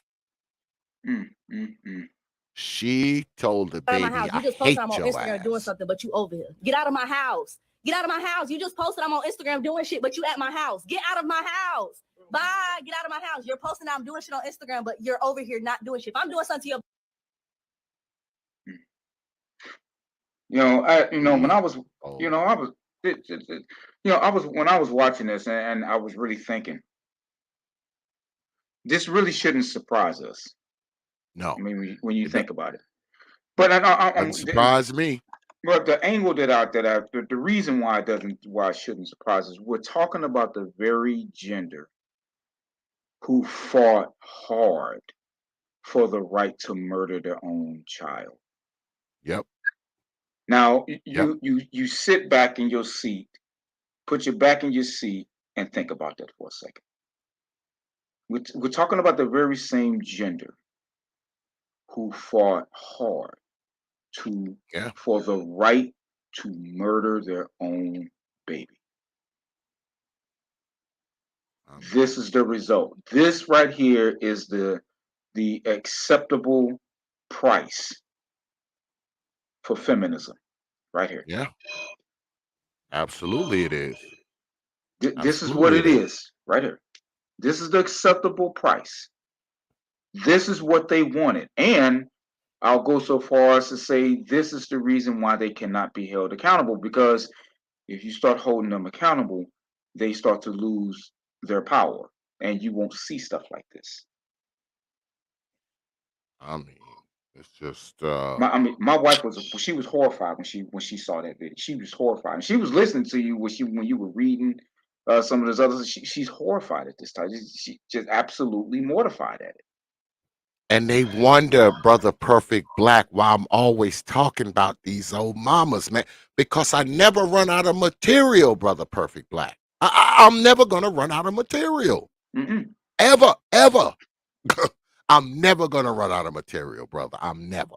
I'm hoping one day that I just run out of this shit to talk about, but that day's never coming, brother. That it's never going to come, because not even it is acceptable for an innocent person to go to prison for something they didn't do. It is even more. It outstrips the importance of a child to live a safe life. Feminism is more important. The gains of protecting feminism is more important than protecting the life of a child. Yeah, it man. is more important. Absolutely. A lot of these women, but you got to think of it like this, man. A lot of these women, they never wanted the kid in the first place, man. I mean, y'all see the Magnificent Seven back there on the backdrop. I mean, like 13, 14 kids was killed between these women, man. So, and these are only like 7 stories of the freaking 70 or 80 that I have. You know, I got so much shit that I haven't shown y'all, man. It's just that I have so much of it. I can't show it all to y'all in one night. That's how much of it I have. I can't show it all to y'all in one night. It would be like a 25-hour stream. It should be 25 hours if I brought all this shit out that I got in my computer, man.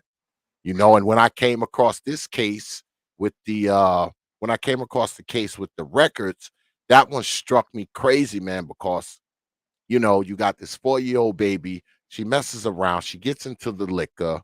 You know, instead of just, you know, taking a bottle of liquor and stopping her and putting some water in her belly or some milk in her belly or try to get her to throw up or something, the punishment is making her drink the fucking bottle of liquor. Yeah, and you know the thing is, you know, I know one of those urban myths. You know, the urban myth, you know, put beer in a baby's bottle. That's what came to my mind. And the thing is, I was done that way. I mean, my aunt's telling me I was done that way by my mother. She would put, you know, beer and other stuff all in my baby bottle so I can go to sleep. Yeah. So I mean, but you know, when I'm thinking about this, I'm thinking that, you know, what creates this type of mindset of mothering, and I have to go to the American culture as it, you know, as a whole. It creates this mentality amongst women, amongst mothers. It instantly corrupts their nature to nurture. It corrupts it by giving them something that nature really never had intended for them to have, and that's power. Never intended to see, and we're watching the results of this. Like I said, you got endless stories of this. This can go on for 24 straight hours with a different story every 5 minutes. Yep. I mean, I could, if I wanted to, Brother Perfect Black, if I wanted to, I could probably center my whole channel around this shit and have material every fucking week to come on 2 and 3 times a week, 3 and 4 hour streams every week, probably for the next fucking 8 months. And while I'm doing those stories, guess what'll be happening? And never repeat a story. More stories will be coming in. They'll be coming in. I mean, and this is a sad testament to not only Black America, but America as a whole. Because, like I said, you had this is multiracial that you showed there. Oh yeah. This is a multiracial corruption of the woman's or mother's mind here in this nation. Yep. Shows from everybody tonight. Yeah, my wife was looking at that. She was literally mortified. Oh, you didn't warn her that X talks about these old mamas and he gets really she deep knows and graphic. She talk about it, but she was listening to that. It's like, you stuffed the baby in a trunk. You forced the, what kind of devils are those? What kind of devils? Who creates this stuff? This is the culture of America. Yes. This is what everybody is breaking their necks and killing their own mamas to get over here. To experience this culture right here. Yeah. I mean, it's sad. It's absolutely sad. But this has been the price of feminism. This is what it is right here. They look at this, they see this going on, but they are not willing to do anything about it because it is more important to continue to protect the gains of feminism, because they know in order to stop this, they have to curb that shit. Yep. And because they don't want to curb it, because it's more important to have strong and independent women, and it's more important to have that. Yeah. They are willing to sacrifice the lives and the development of children. And they act as if this type of stuff don't have an impact. And I mean, these, you know, I've seen so many different ways that these kids are discarded, man. You had the one chick, she doing 90 miles an hour down the road with 2 babies in the car, just got them thrown in the car like rags. You got these other 2 chicks, these Latino chicks who They leave 6 kids home by themselves, and the kids are starving and eating their own feces, brother. Mm-hmm. Eating their own feces. Like, I mean, and the crazy thing is, you know what? You know what? They will do everything in their fucking power to try to get them kids back with them fucking women. They'll give them back to them before they give them to their fathers. They give them back to them before they give them to their fathers. Yep. Because for some reason, even though these women allow all this shit to happen to these babies, they still won't make them jump through the fucking hoops that they make the fathers jump through just to get them. All right. Well, they not go. Go ahead. No, they not gonna do that because and this is something that you know the lead attorney was he had mentioned some time ago, and in terms of why they don't prosecute women mothers when it comes to this, because they don't want it to get out that prosecutors are going to start holding these women accountable. Then from there, then they won't come forward with their false allegations, and then it start to trickle down into stuff like this, parenting and all of that. Yeah. They don't want to do it. They just simply do not want to hold mothers accountable. They don't want to do it because it would be the result of a much larger price to be paid. They simply do not want to do it. They don't. They value feminism. They value feminism, and I'm gonna say something else. And this is something they can't blame on the larger Black society as a whole. And this is on white men because they allowed their women to get out of pocket like this, and they've corrupted the whole goddamn nation with it. Mm-hmm. I mean, it's just nuts, man. I went through so many crazy stories tonight, man, and I didn't even read them all. I just kind of skimmed through. I didn't read them all, man. Like I like the whole list of this shit because this shit comes through my ticker, because I got subscriptions for like the Post and the Atlanta Star, and I got digital subscriptions to these things. So this shit comes through my ticker all the time, man. I'm always seeing this bullshit, y'all. Like, and the story with the records. I wasn't going to do the story. I had started reading it, and I got down to the part because I saw, because on the headline it says, child dies, from drinking a bottle of liquor, So I'm thinking to myself, damn, this is just another old mama doing some stupid bullshit. And as I start to read the story, I'm like, wait a minute, the child dies from drinking a bottle of liquor because the grandmom forced the baby to drink the liquor as punishment for getting into the liquor. Like, that's what made me do the story because I wasn't going to do it. And notice this type of stuff don't even make the news. This type of stuff don't even make the news anymore because women did it. Because women did it. Mothers did it. The grandmother did it while the mother sat there and watched and did nothing. Yep. Sat there and watched her kill her baby and said that she made the baby get on her knees and drank the fucking whiskey. The baby's laying in the floor dying, and they didn't even call 911 man until the baby stopped breathing. So they just let the baby just lay there. Just die of alcohol poison, huh? Die of alcohol poisoning. Died of alcohol poisoning. 4-year-old kid just sat there and let the baby just die. Like, and then of course, when the police show up, what happens? They start telling lies to save their own ass. That's always the case. Start telling lies, to save their own ass. Because saving their ass is way more important than the kid's life. And it's just stupid, man. It's just stupid. Because see, that what pisses me off is this, right? Oh, I think you got a super chat. Oh, I do? Oh shit, I don't even have the, because I can't see the chat because I got my big screen, got the fucking share screen on it. Let me see. Oh, my man, Sun is Hot Raw. Appreciate that 5 pounds. Brother Sun is Hot Raw. Yeah, because that's pounds, right? Yeah. Yeah, that's pounds, yeah.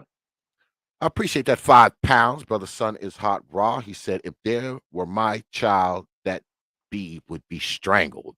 And this is the unspoken truth about the BC, the over abuse nature of black mothers. Exactly, my brother. I mean, and people have gotten on me. Whoa, man, you're always talking about mothers. Blah, blah, blah. You always talk about mothers. Well, I tell you, Negroes, what? You Negroes who don't like me talking about this shit. Do something to stop these fucking stories from coming into my fucking inbox. Do something to stop these stories from coming across my fucking ticker, and I'll stop talking about them. They're not going to do that because is that a the deal? girl code is not going to, it won't let them do anything about this. Yeah. The girl code tells them that this is a rarity, that this hardly happens, and we all know that that's bullshit. Yeah. Isolated incidents. No, these are not isolated incidents. No. And another thing, you have these people who are always talking about the black population, and you always got these people bitching and moaning about how oh, y'all dating out and y'all mixing kids with other races and all this kind of bullshit. Y'all destroy the black population is fading and all this kind of nonsense you hear. But what about these babies that's getting killed all the time? Weren't they part of the black population? They're never going to grow up. They're never going to have kids. What about that? Forget the fucking, I don't know how many million abortions that happen. Shout out to infantry skills. It's 1,800 a day. Think about that. 1,800 abortions. You just killing babies willy-nilly so you can have your quote-unquote freedom. 1,800 black people getting wiped out per day. What about that? The psyche of the. I'm sorry, black women, if y'all listening, but your rationale, to the extent that you have it, is absolutely murderous to yourself. But you would rather have short-term power, at least that you perceive to have power, than to have long-term longevity, and it is amazing. The selfishness could not be any clearer when you look at the abortion numbers. It could not be any clearer. That's the reason why I say the black American woman, they have rendered themselves undateable and not marriage material. Any man of any worth have no business impregnating the black woman. You have no business doing that. Because they just might abort your child any goddamn way. Yep.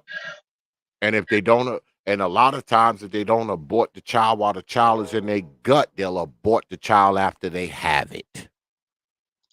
And then once the baby get to be 18, they're gonna put him out. Especially if it's a boy. Oh yeah. Oh yeah.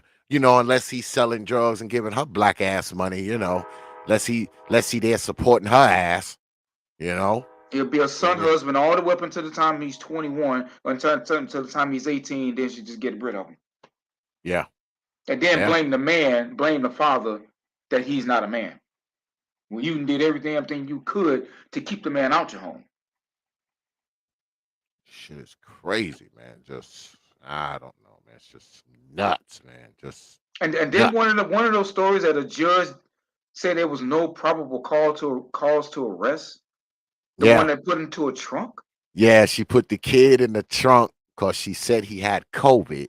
So she locked him in the trunk, and she was at a COVID-19 testing station, and they got there, and I guess she was going there to see if she had it too, if she had caught it or whatever, and they heard the kid in the trunk.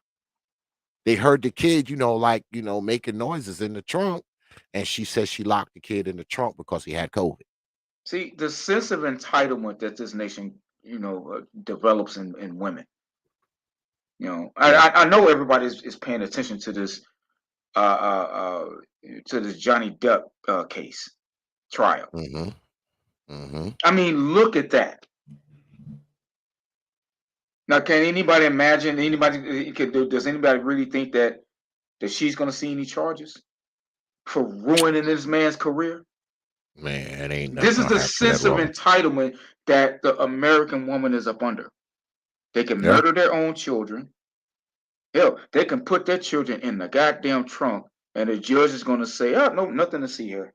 Yep, nothing to see here. No, nothing to see here." A Yeah, man can nothing to be see here. falsely accused. I was watching Mr. Palmer's show. Man was falsely accused 47 times. Damn. Nothing happens.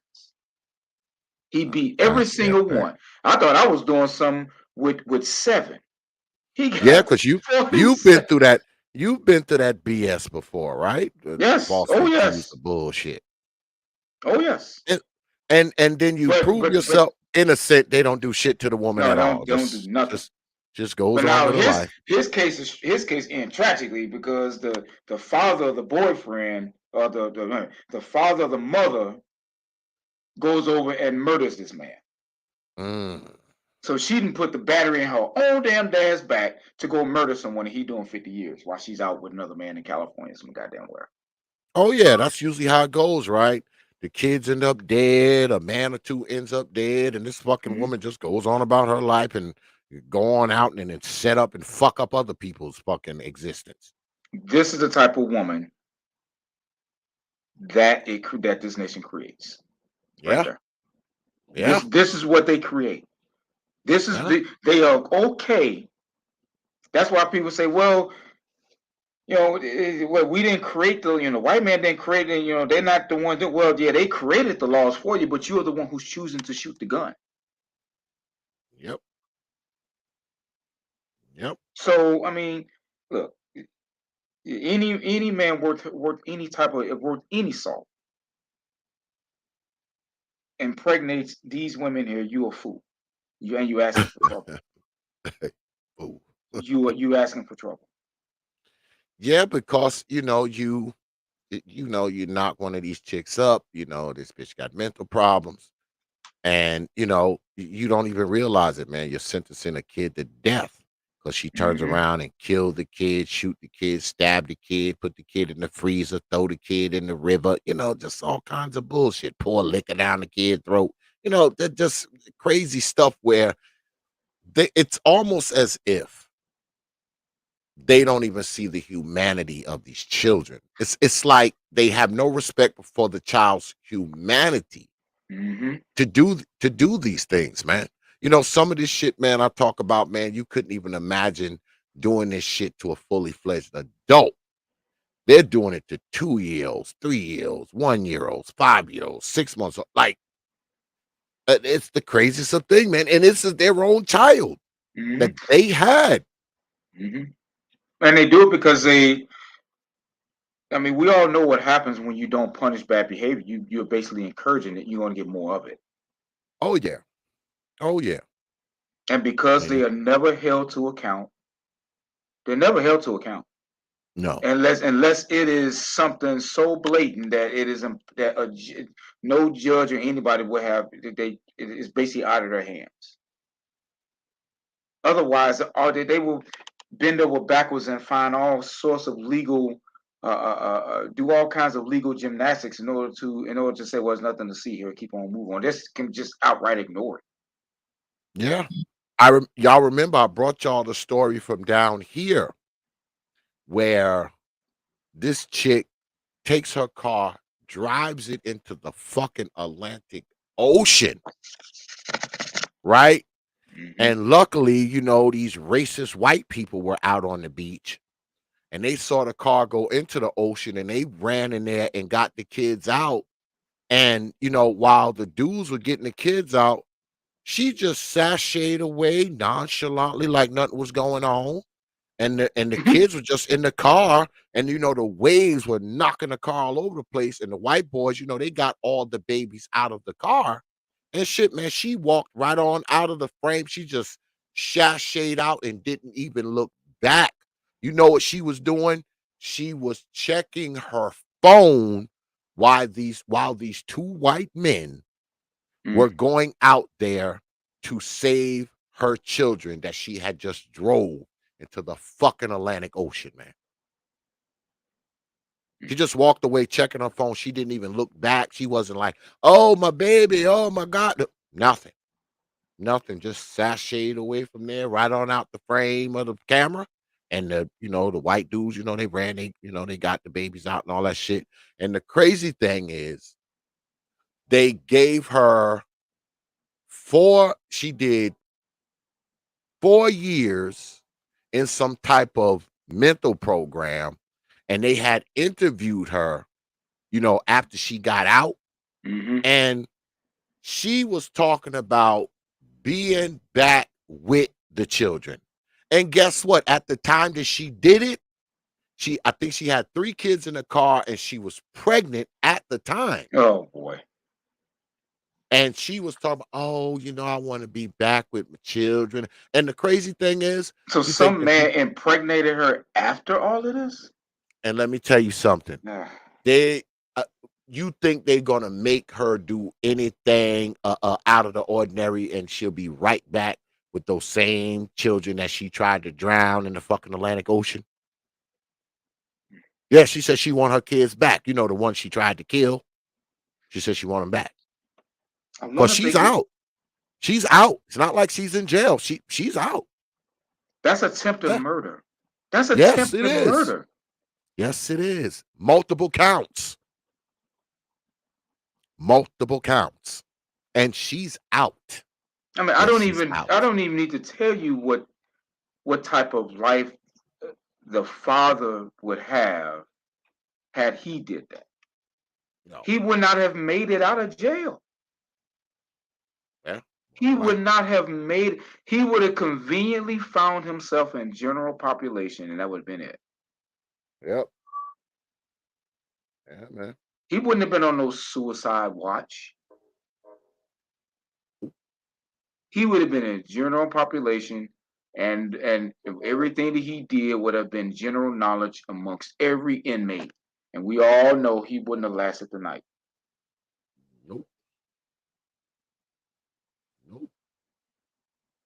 But I bet she got all kinds of protection, suicide watch. She probably was in a whole wing by herself. So here, I'm going to bring it up because I got it on deck. I have it on deck here. Let me show y'all this, man. Let me show you this fucking woman, man. Because I did a story on this, man. I did a story on this a while back. Bring it up here. Let me bring it up here.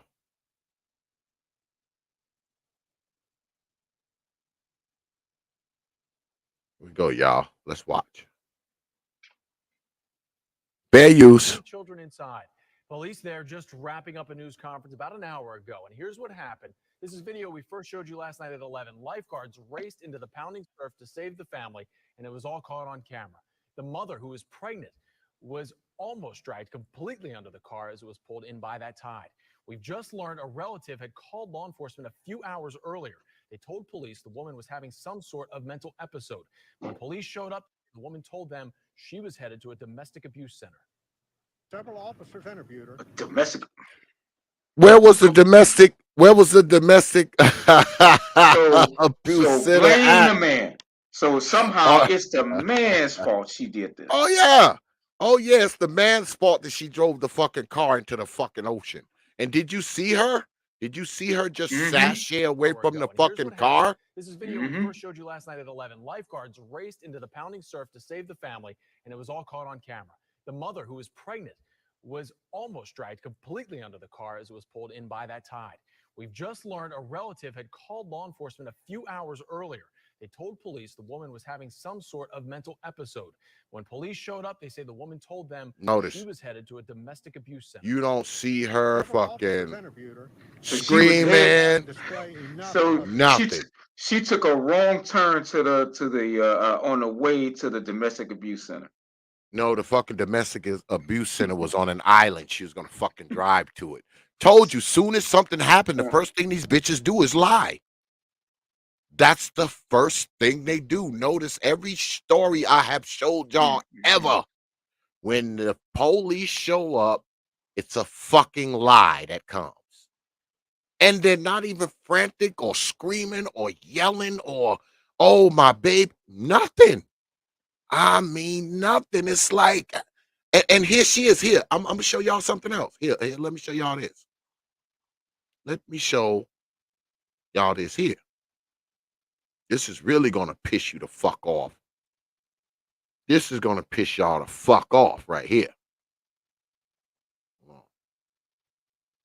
Fair use. God damn it. Fair use. Fair use, Negroes. Watch this shit. Mother who drove her van with her children inside the van into the Atlantic Ocean in Daytona Beach. It was caught on camera 4 years ago. Is now opening up about her experiences. Ebony Wilkerson is in a residential treatment center and spoke to Channel 9's Mike Springer today about her recovery. It's a story you'll see only on Channel 9. And Mike, she told you she believes that she will be reunited with her children. This bitch out of her mind. You heard that, right? This bitch She believes she will be reunited with her children. You know, the one she tried to kill in the fucking ocean. All right? Stick a pin in that. Recovery continues to go well. She'll be reunited with her family up there in South Carolina. But it was just 4 years ago, deputies say, she drove that van into the Atlantic Ocean here behind me with her children inside of it. But today she tells me she's in a much better place, crediting the support of her family and the program she's now in. Support of her family. That's the problem. Ebony Wilkerson is putting on the final touches to get this Daytona Beach Best Westerns conference room ready for her fashion show. The South Carolina mother is putting it together with Free Spirit Evangelist. She's doing a fashion show. She didn't capitalize off this shit. I mean, only in America. Only in America could a black American woman attempt to murder her children and actually capitalize on this shit. Oh yeah, and go right from that. I tell you right now, they are the right hands. Not the right. They are the left hands of white supremacy. I kid you fucking not. They are the left hands of the devil himself. This is terrible. Yes. And I'm the black women. You let this shit go on and not a peep from you. What the fuck is Oprah? What the hell is all these women who decry about women being kids being beaten up? Where is this?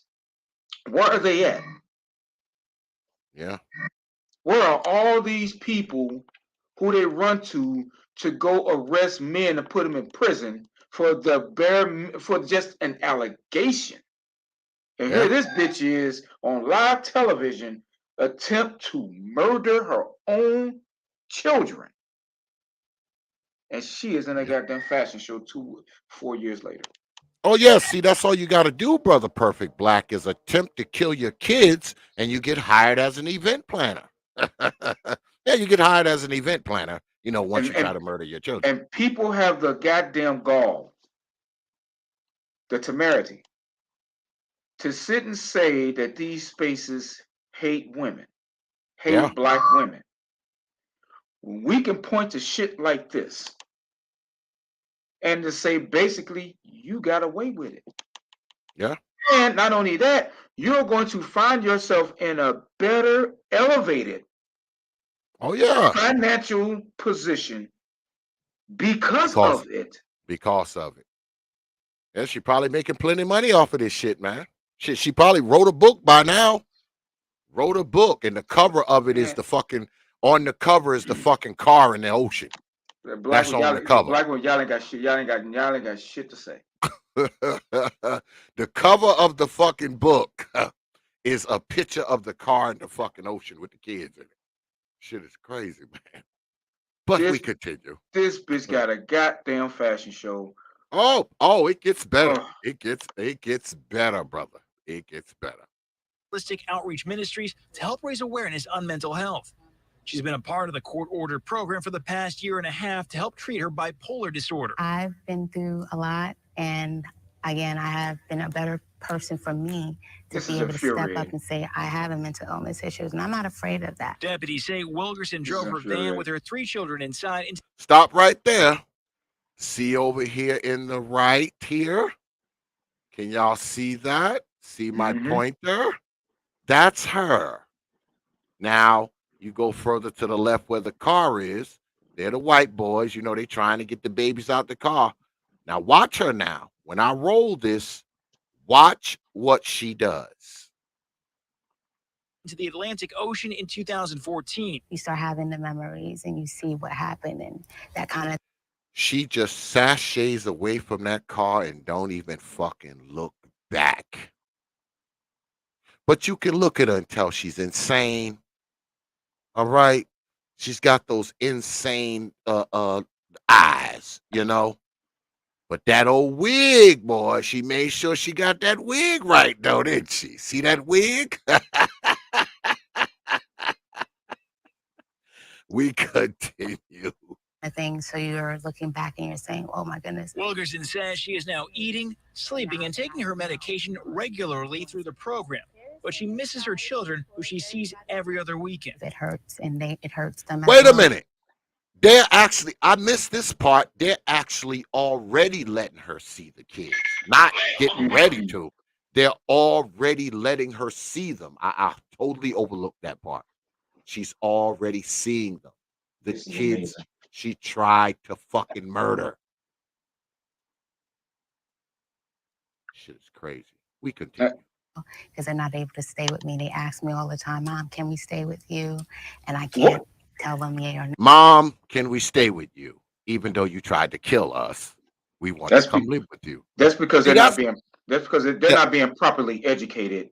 Yeah, that's the fucking brainwashing, man. Probably some sister, some aunt, some grandmother somewhere is telling them, "Oh, your mother's just sick." Oh, she loves you. She just sick, y'all. She didn't mean to try to kill y'all. You know, she was just doing some other shit. She had an episode. Whatever. Right. Because guess what? I'm a man in my 50s. My mama try to kill me. I don't ever want to see her again. I never want to see you again, Mom, if you try to kill me. But the kids want to be with her. And guess what? People are allowing it. The fucking authorities, her family, and everybody else are allowing her to be around these kids that she tried to murder. Yep. Yeah. Yeah. You actually think a man would get away with this shit? No. Well, but mothers are supposed to love their children. Mothers aren't supposed to be doing to their children what they are currently doing to their children today. So a lot of people, I think, give these crazy bitches way too much fucking credit. I went through the same thing growing up. My mom was a terrible bitch, and my entire family, my community, they're like, oh, no, she doesn't hate you, even though, you know, she says all the time that she wished she would have aborted the children and all the things. No, she really loves you. Like she's just sick or whatever. Yeah, same thing. It's because, and I think a lot of it has to do with when a kid finds out their mother actually doesn't love them, they start hating their mother. It's not normal. But my problem is that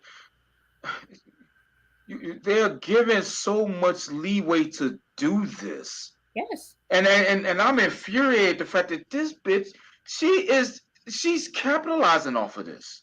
Yeah. Yes. Because and backseeing the kids too.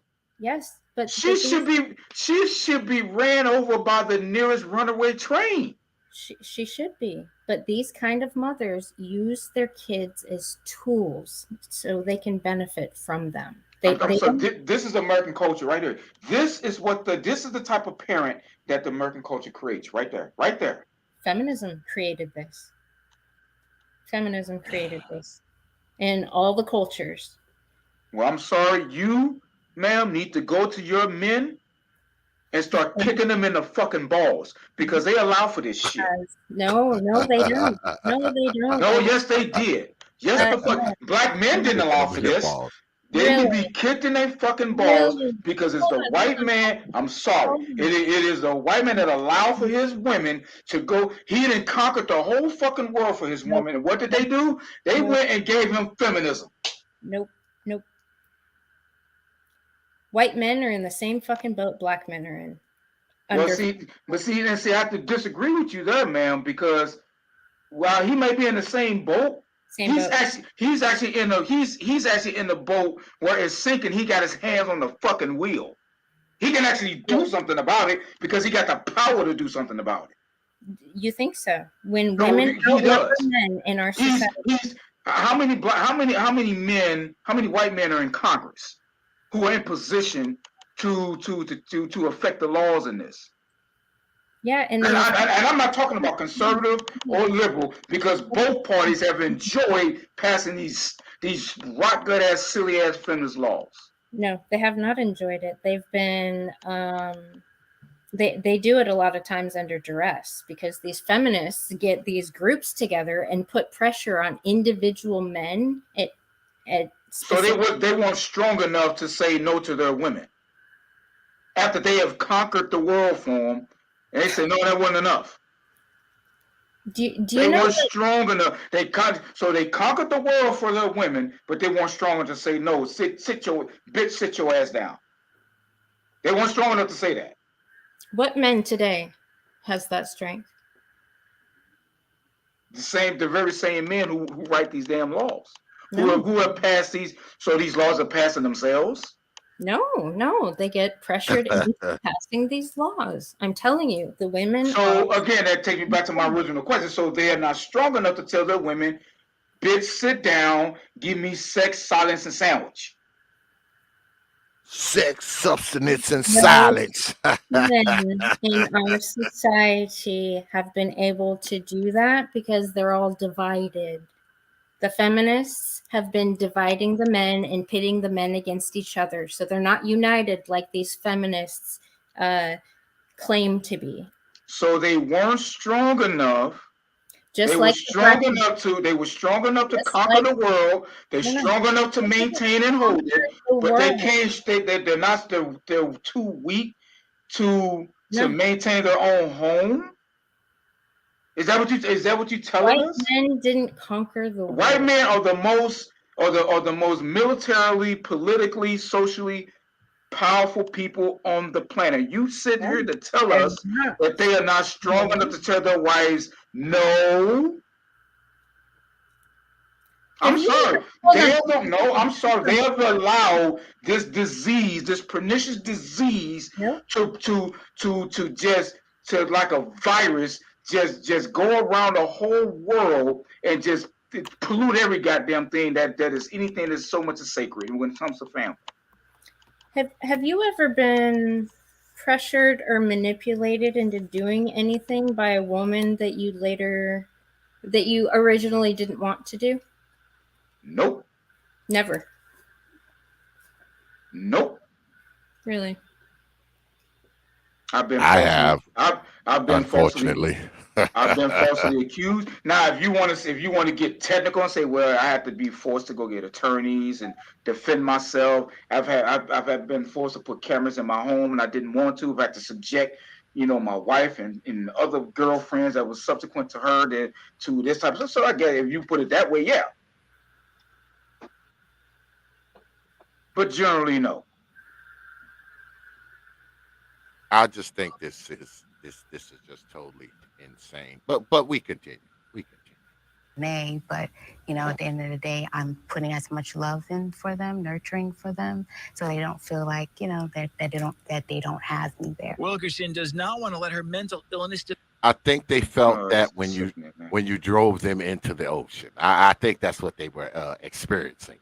This is sickening, and the media is giving her a platform to spew her bullshit. Yeah.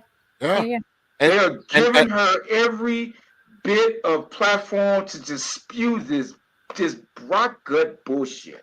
And But I what's can't believe they're letting her fucking be around the children again after this. Come well, on.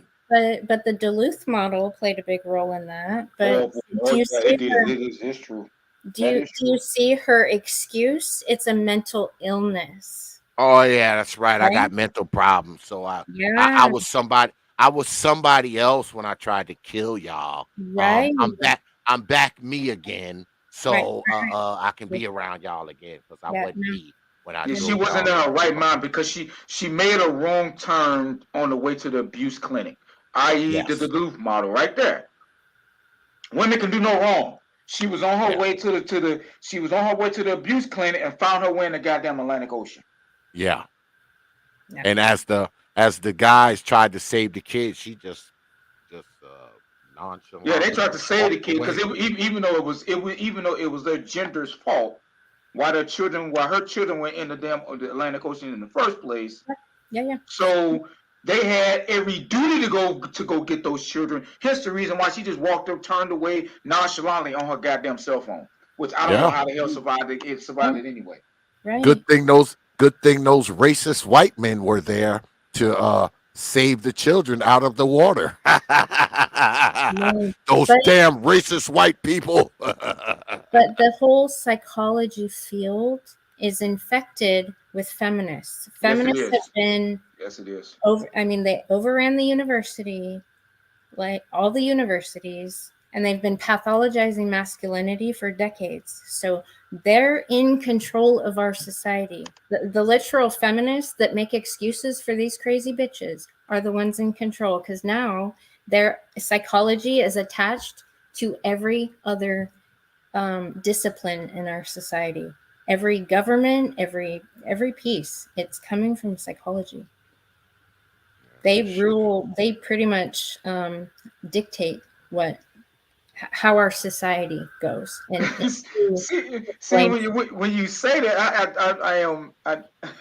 I am compelled to say, well, ma'am, your men allowed it. I'm sorry, your men. The women just didn't kick down the door and put a gun to their head and say, put me in this damn position. Do you realize how big our country is and how? Yes, I do. It is very big. I know. It is very big. I served this nation 10 years in the army, and I was in several states. It is very big. I know. Trust me. It is very big and very powerful too. Okay, so every state has a city, has many bubbles, we'll just call it, right? Mm-hmm. Yep. And feminists have infiltrated all these bubbles at different times. I mean, the shit has been going on since women got the right to vote, right? That's when it started. So it's been a slow. Oh, so you don't? So do you think women should have had the right to vote? Do you think women should have the right to vote? I don't. Absolutely not. Oh, good. Then we're on the same side. Yeah, absolutely not. Resume, Brother X. All right. It's only about 30 more seconds left. Define her, and she wants to let others struggling with mental health to know it's okay to ask for help. It's something that happens to people, and you can live with this, but you can't allow it to control you. As Wilkerson says, she is now ready to take back control of her life and go down a healthier path.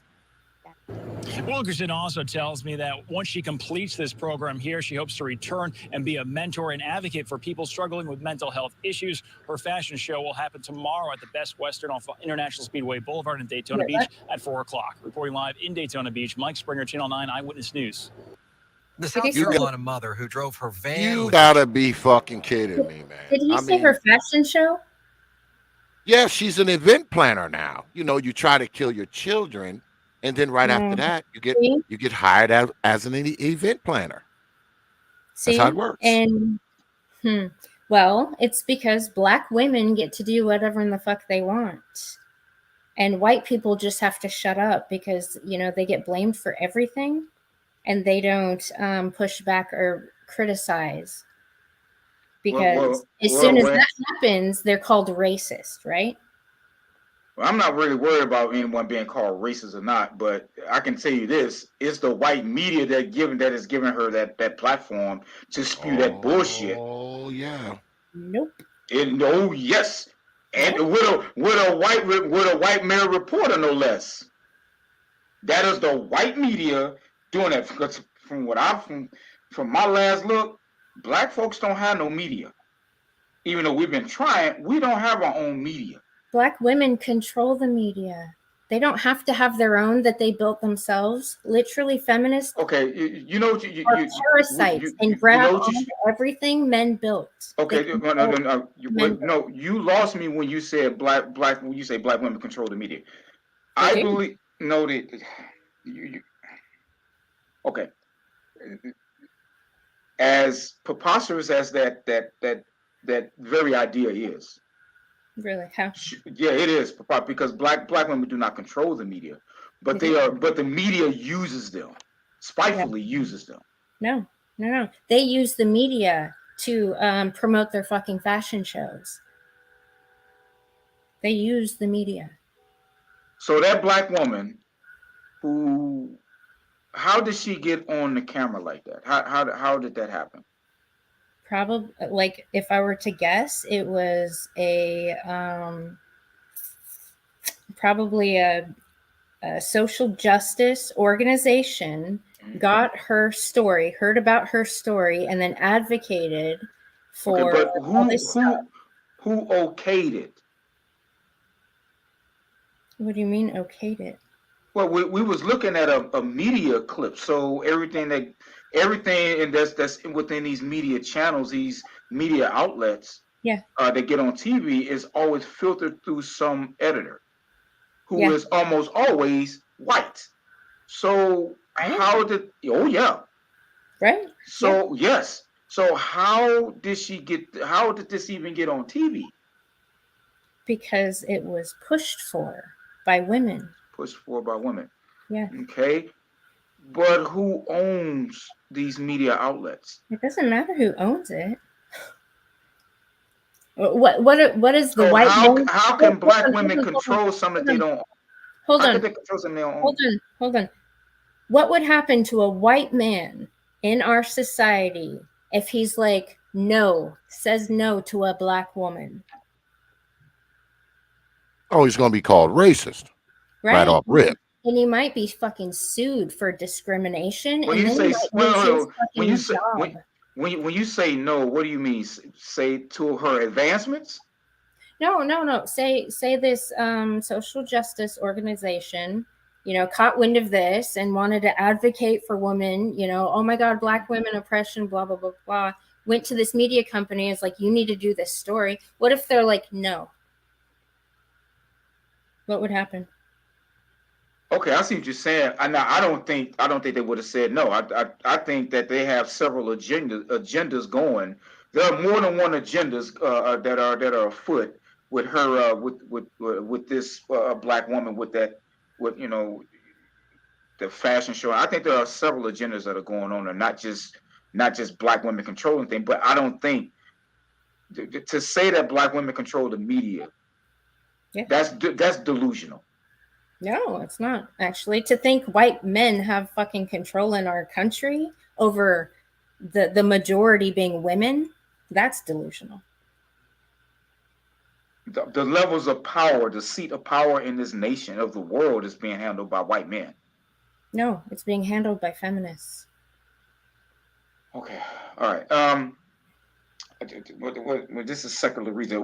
Agree to disagree, because I don't see. I agree with you in terms of the feminists, in terms of how feminism has ruined this nation and continues to do so. Yeah. But to say that black women control the media, no, sweetheart. That right there is just false. Yes. That is just false. It's true. Black women complain about not getting enough representation everywhere, so they advocate for it. So they get white. And that in and of itself is just more agenda driven. Just like we see when we're looking at personal agendas of each of these individual fucking feminists, and their only agenda is themselves and their fashion line or whatever entrepreneurial thing that these strong independent women are trying to do. Like, what news or what? I say I forgot, but what news organization was? What was the main news organization? The parent one for that interview, was it NBC or CBS? Who was it? When? Huh? What'd you say, brother? Your clip. That news organization. Who was it? Was it NBC, CBS? That was Eyewitness News, WFTV Channel 9. I think they might be an ABC affiliate. Yeah, all these are affiliates. Yeah, a lot of these. Yeah, they're They all live affiliates.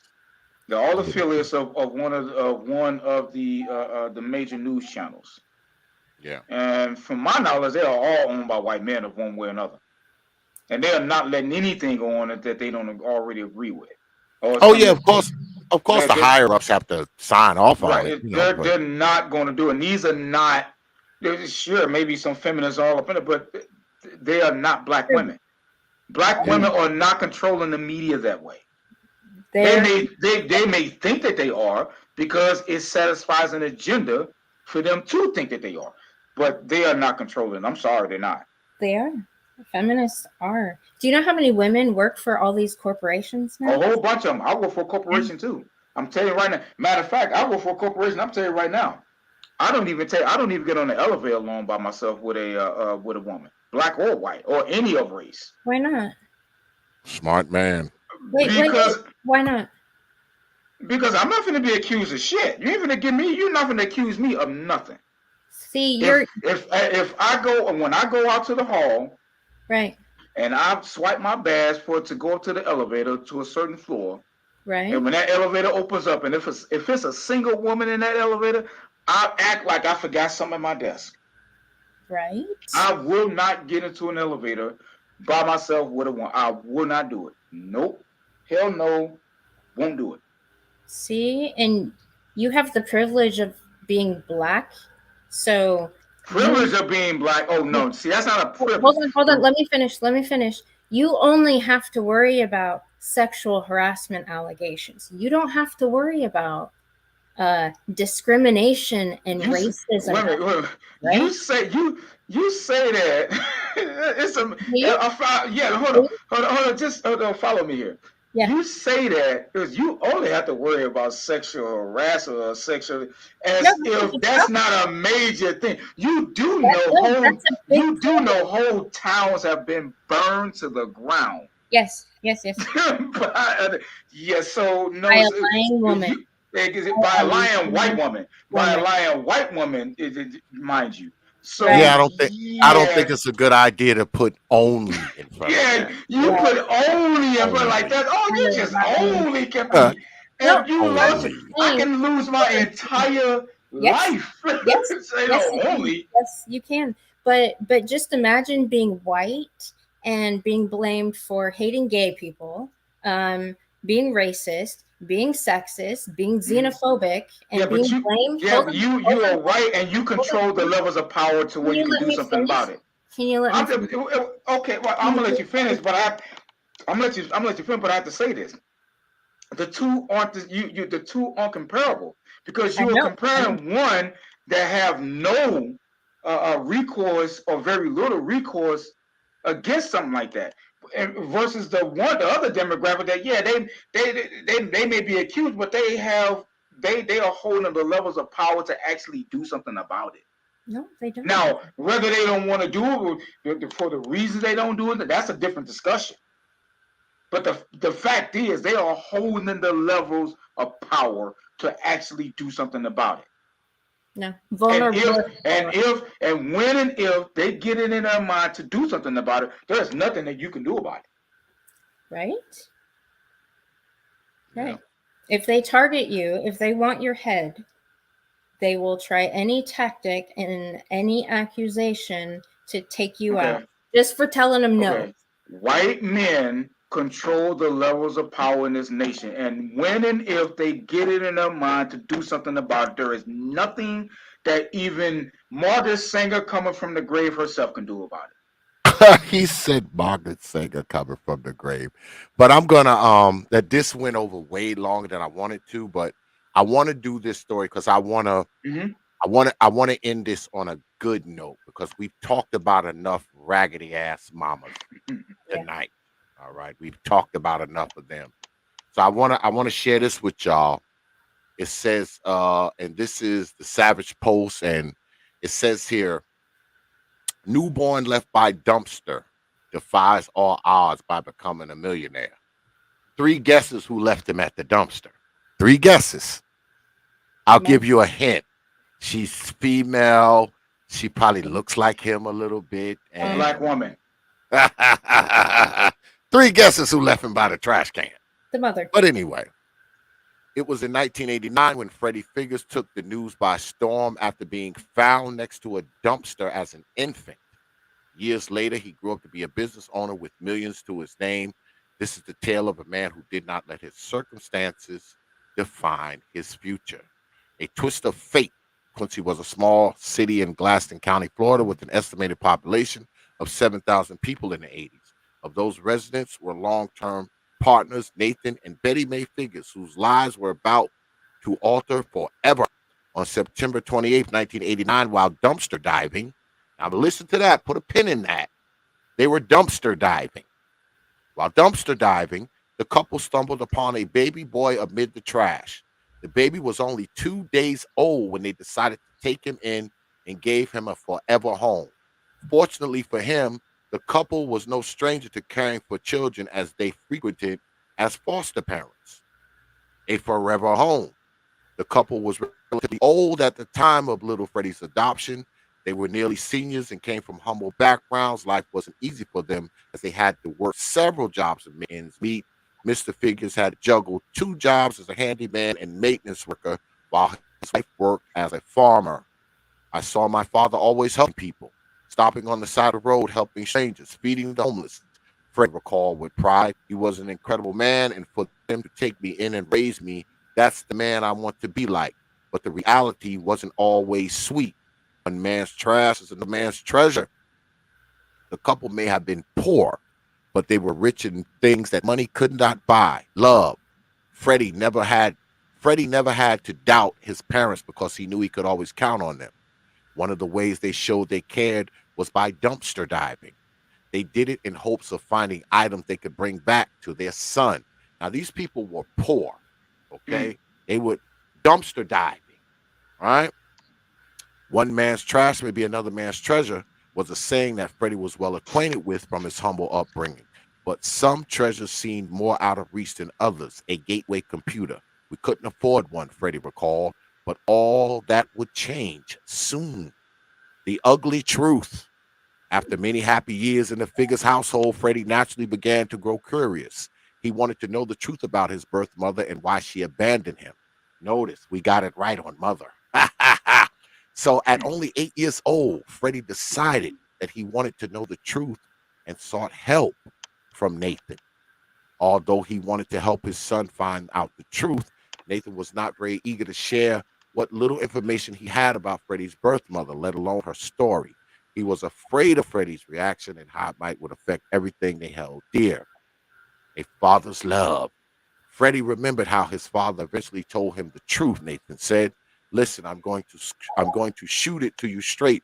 Fred, your biological mother, she threw you away, and me and Betty Mae, we didn't want to send you through foster care, and we adopted you, and you're my son." When he told me that, I thought, okay, I'm garbage. I felt unwanted, Freddie recalled. However, Nathan made sure to remind him that he was important, but he grabbed me by the shoulder and said, "Listen, do not let this get you down." Despite his loving home, Freddie could not unlearn the truth about his old mama. The tormenting. Freddie knew that his adoptive parents loved him unconditionally, but that was not enough for his self-confidence, because once he entered school, Freddie experienced the heartbreak of his past all over again as his peers ruthlessly bullied him for his rough start in life. When his classmates learned of his story, the torment began. They would hurl hurtful words at him. The kids bullied me, calling me garbage baby, garbage boy. Nobody wants you. You're dirty. Unfortunately for Freddie, that was not the hard times that came his way. There was nothing he could do, it says. I remember sometimes getting off the school bus and kids would come up behind me and just grab me and throw me in a trash can and laugh at me. Over time, the verbal abuse took a physical turn. Freddie, feeling like a target and helpless, asked Nathan for help in hopes that he would put an end to his bullying. Believing that his father, though slightly elderly, would save him from endless torment, he had him wait at the bus stop to escort him home and shield him from the bullies. Unfortunately for him, Nathan was not spared either. He remembered them laughing at his father and saying, "Ha ha, look at that old man with the cane." God, kids are cruel as a motherfucker, aren't they? Yeah. Hitting the jackpot. For a long time, Freddie believed he would never see the end of his struggles. But little did he know his fate was soon to change, and eventually his tormentors would be the same people who would look to him and his multi-million-dollar enterprise for inspiration.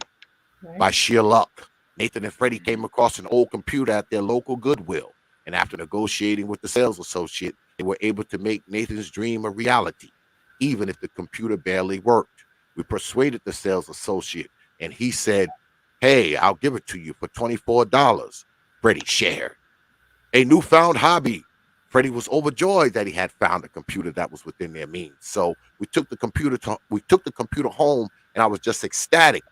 He knew he would get it working because he had previously spent a lot of time tinkering with beat up equipment and hardware. Being an experience with electronics, he did not hesitate to take it apart, find the problem, put it all back together, get it working again. When I got home and it wouldn't come on, I took the computer apart, he said, but this wouldn't just be a hobby, a step in the right direction. As I was looking into it, I saw capacitors that were broken. Given his tight budget, Freddie had to be resourceful in fixing his computer. I had soldering guns there, and I had radios and alarm clocks. I took part of my father's radio alarm clock and soldered them into the circuit board. After many failed attempts, Freddie finally achieved victory when the computer screen lit up after the he felt the sense of accomplishment after getting a nearly 10-year-old computer working again. That was the moment he knew he wanted to do it for the rest of his life. A way out. Once he got the computer working, Freddie discovered his calling and passion in life. He found such joy and satisfaction. Slowly, technology became a way for him to temporarily forget his tormentors and gave him a reason to keep going in life despite everything. That computer took away all of the pain of getting bullied, Freddie remembered. It became a way for him to escape the cruelty of his classmates and their painful words, no matter what came his way. Figures couldn't shake his newfound passion. I can't wait to get home and play with my computer, he recalled. Getting the recognition. At the young age of 12, Freddie had the drive and passion to take him far in life, although he did not know it at the time. He laid the foundation for his successful career by attending an after-school program and focusing on working on his skills instead of spending his free time elsewhere, unlike his peers. Freddie always went out of his way to fix computers that needed fixing. That was just the type of kid he was. If the hard drive was corrupt, I would swap it out. If it needed more memory, I would add more RAM. If it needed a power supply, I would switch it out. Freddie recalled. Soon, school workers started to pay attention. First ever client.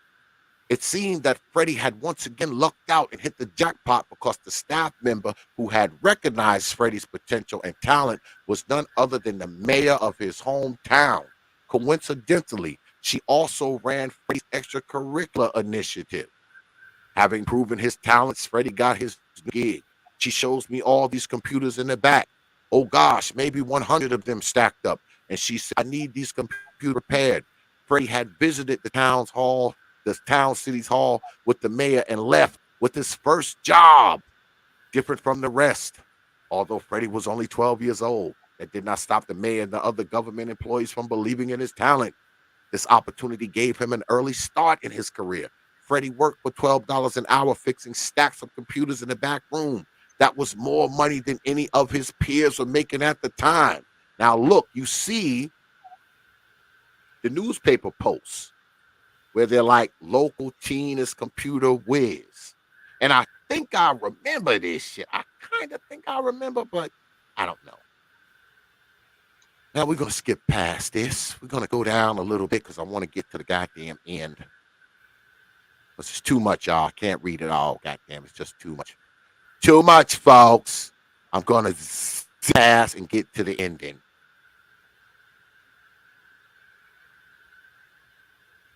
There we are. Yeah. See. It's a philanthropic efforts, Fig Cash, Figures Health, Figures International Work, plenty of other electronics. He invented a phone. They said having his own telecommunication networks and wireless network companies, it made perfect sense that Freddie released a phone. The Figures F1 hit the market in 2016 with plenty of impressive features. For starters, the cell had a motion detection device that switched to safe mode when in motion above 10 miles per hour. He's got his own wireless network company, started a family, wife and kids. Plus, he had a wife. His wife's a lawyer. His new reality. Freddie had made a fortune with this new company, and his success, as slated by multiple sources, his net worth is now well over $60 million. The leap from where he is now and where he came from is admirable, and without a doubt, inspiring to others. And the reason why I wanted to share this with y'all is because people will say money is the answer, right? Money's the answer. People need more money. People need better lives. But I don't believe that, because you heard this story. He came from humble beginnings. His parents were poor. Yep. They used to look in the dumpsters. But the key word here is parents. Plural. Plural. Two. And even though they were poor and looked in the garbage and did all this kind of stuff, that stuff that he went through caused him to be who he is today. And his real mother literally left him out for trash. Yeah. They found him while they were dumpster diving. Yeah. They were dumpster diving, found this baby, took him into their poor home, raised him, obviously raised him right, because now he's worth about $60 million.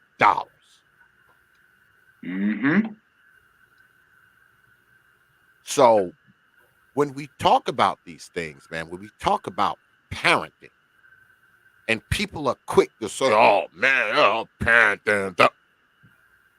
Man, parenting matters. Yeah. Yes, it does. It matters, and it matters a lot. It matters a lot. I mean, come on, man. Well, and parents that wanted him. A lot of these women that have babies only want them so they can use them. So there's a difference. I've seen a lot of screwed up kids come from two-parent households too, though. Like, now imagine that I got a question. What if he was aborted? Yeah.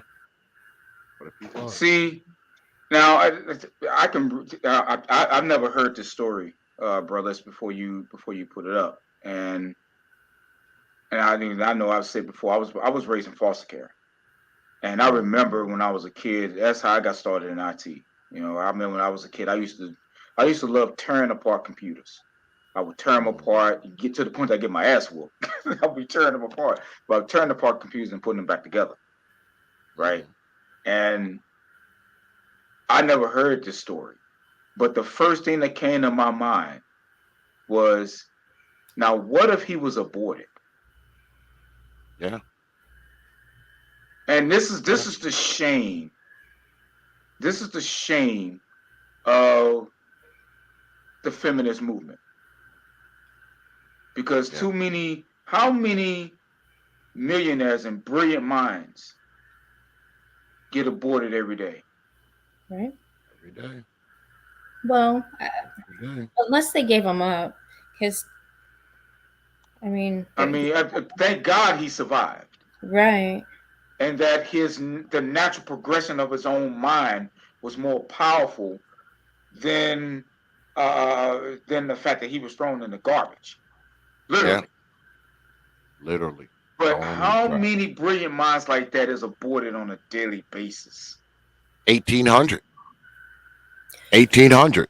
Right. I mean, this is a shameful testament for all these women of any race. Yeah. But in this case, particularly the black men, this is a shameful testament. This is what women's choice looks like. Oh yeah. To abort brilliant minds like this. Well, and it probably helped that they were poor, so they didn't have all the extra money to spoil him, and that's true. To do all kinds of nonsense, and have him have this entitlement because he's just so used to getting all this stuff. And I'm sure he spent a lot of like one-on-one time talking with them, and I'm sure they passed on a lot of really good information. They got a lot of good teaching, and they were older folks when they found them too. They weren't young. They were older folks when they found them. Yeah. So, and that is such a stark contrast between the people that raised them versus the individual that threw them away. Right. Yeah. And in particular, about selfishness versus selflessness. Right. These were people who had nothing and took him in, raised him, as you say, brother, plenty raised him right, because look at him, versus the selfish person who was only thinking about themselves to throw this child away into the garbage. Yep. This is a sad testament. This is a sad testament for feminism. And I dare say that the American woman, they have a lot to answer for. I wanted to save the best story for last, because we had heard so many heart-wrenching, making you want to vomit stories throughout the night. So I figured we'd end it on we do the last story, a good, inspiring story, and like you said, Brother Perfect Black, it's a stark contrast between the people who took him in and the woman who just left him laying, by the garbage. Like it's just crazy, man. But shout out to Brother Taylor with the $5 super chat. I appreciate that, Brother Taylor. He says, X, you know who didn't report it? Black magazine and media outlets. They know black women would come down on them like a sack of bricks, untouchables. Yep. But why though? Like, I mean, it's an inspiring story. His mama left him in the garbage. These old folks found him, raised him up poor. They used to dig in the garbage. One day they got him a computer. He was good with computers, and now he's a millionaire. It's a great story. Because he's a man.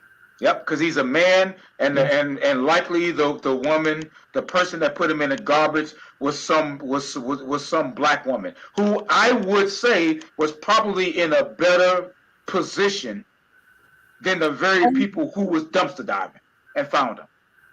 I bet you any money that at that time that woman was probably in a better financial position than the people that found him dumpster diving. Yeah. And they managed to raise a millionaire. Yeah. It just goes to show how important it is. It's more important to have two parents in a home than it is to have rich single parents. Well, he probably was better off with them finding him anyway, because the mother, she probably was an old loser anyway, obviously, and she would have just raised him to be somebody that robs liquor stores and carjacks and knock old ladies in the head in the subway. So he Hell, as was far as better we off. know, yes, of course he Better was off. better off. As far as we know, there's probably some goddamn some damn a girl or woman not one to disappoint the parents. Right. Yeah. Probably just went and had because they said he was 2 days old, so she had just had him. All right, That she means probably had that means had him in an she. alley. Yep, I was. You took the words right out of my mouth. That means she had that child. Um, she had that child under no supervision of medical care. She just Yeah. had the child, and I refuse to believe that she had the child on her own. Right. Right. That is a very sad state of affairs. Yeah, she had him That in is, in an alley and didn't know what to do. So okay, I'm gonna just lay him here by the garbage, throw him in the dumpster, and just went on with about her business. That's a sad. That is a sad testament. The level of apathy someone would have to do that is quite frankly disturbing. I'm telling you, man, they don't respect the humanity of these children, man. I say this shit a No. lot, man. They don't respect the humanity of these kids. I don't And think I they wonder do. if it would have been different if it was a baby girl that was born.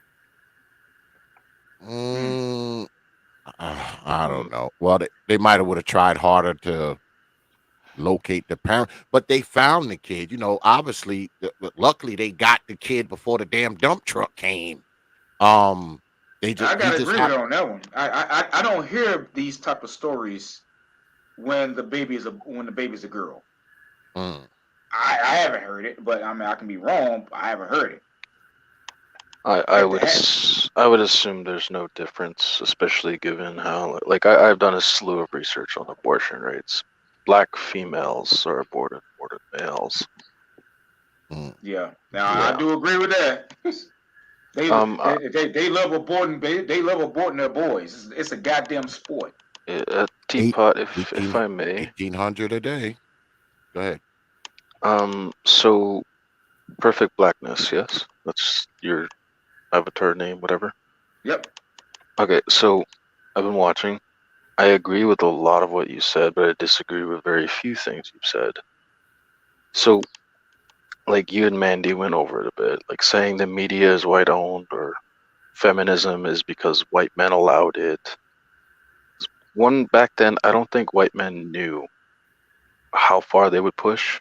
Just giving them an equal right to vote was the first step. Okay, they didn't know it would get this far.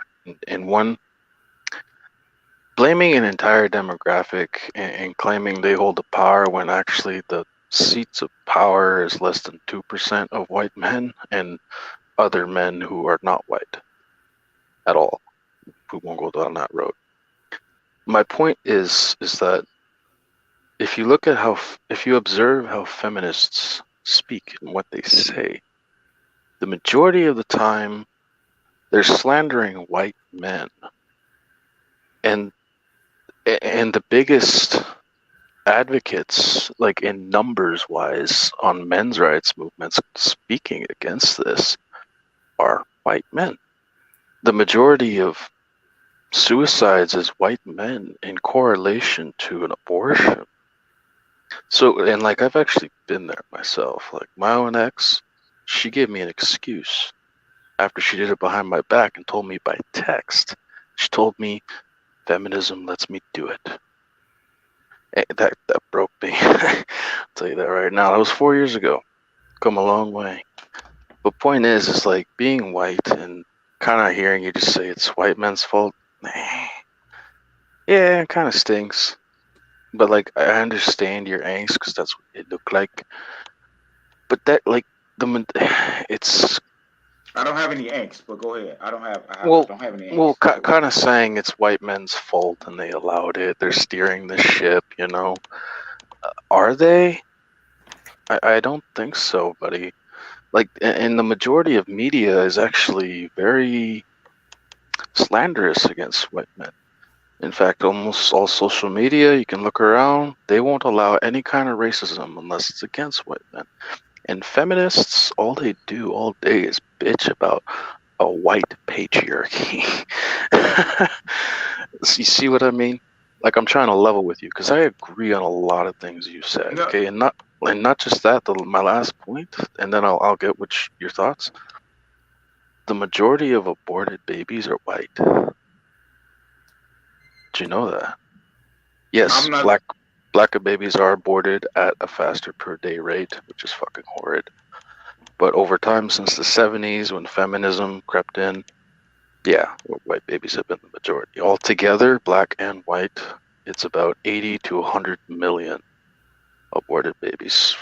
Confirmed about 22 to 25 million black. The majority of the rest is white. Okay. Look, when you look at all seats of power, the higher you go up in power in this nation, the whiter and more male they get. That's just a fact. It's even like that in the military. It just is. So hold on. I'll let you speak. That there is a fact. Now I will say this, in terms of feminism and all of that, in the black manosphere, one of the biggest questions that we have is in terms when we ask black women, why are black women feminists? Because black men have never controlled any aspect of your lives. Now that may be different for the white community, but that's not our fight when it comes to that. My thing is that to the extent that feminism has diseased and poisoned the whole goddamn nation. Agreed. Okay, to that extent, to my personal opinion, I would say white men are very they have a lot of this has happened up under their watch. Because as I've said before, white men have gone out and conquered the world, continue to maintain that power of the world in every means that we can think of, largely. Hello, can you hear me? I'm here. Yeah, go ahead. I'm listening to you.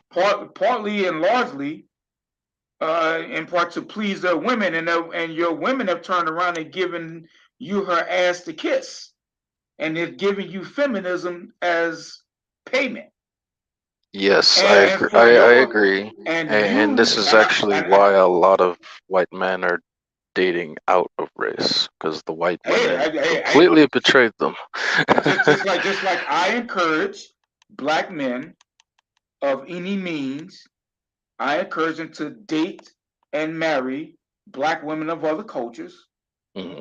So hey, go right ahead. You go date other white women of other cultures. Going to be more. But I'm going to tell you right now, in my opinion, a lot of this stuff has happened on your watch.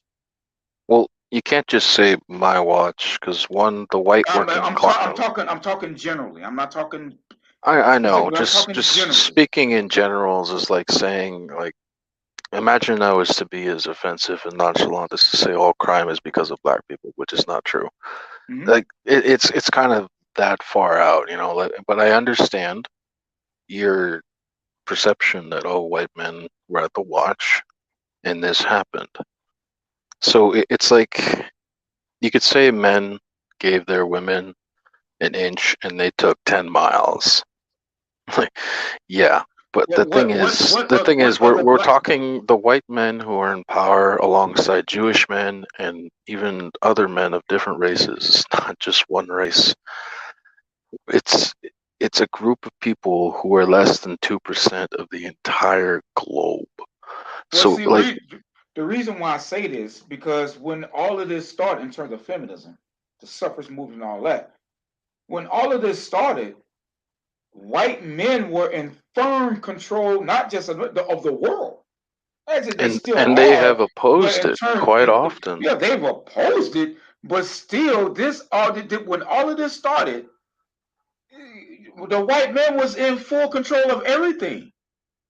Almost 100%. So you disagree with that? Are you saying that when the suffrage movement and all that began, when your women started, and they convinced our women to join them, and they dumbasses did it anyway, even though their men weren't controlling them at that time like that. So the reason, Are you telling me that white men, they weren't in control of? I'm just throwing out an arbitrary number here. Oh, I don't know, about 98% of the levels of power in this nation. Are you telling me that? yes, I disagree for multiple reasons. One, all the major families who own all the major corporations, who own all the fucking medias, who funded all the black media, who funded feminism, who even funded commu-fucking-ism, they're not white. Wait a minute, when you say that funded communism weren't white, say it again.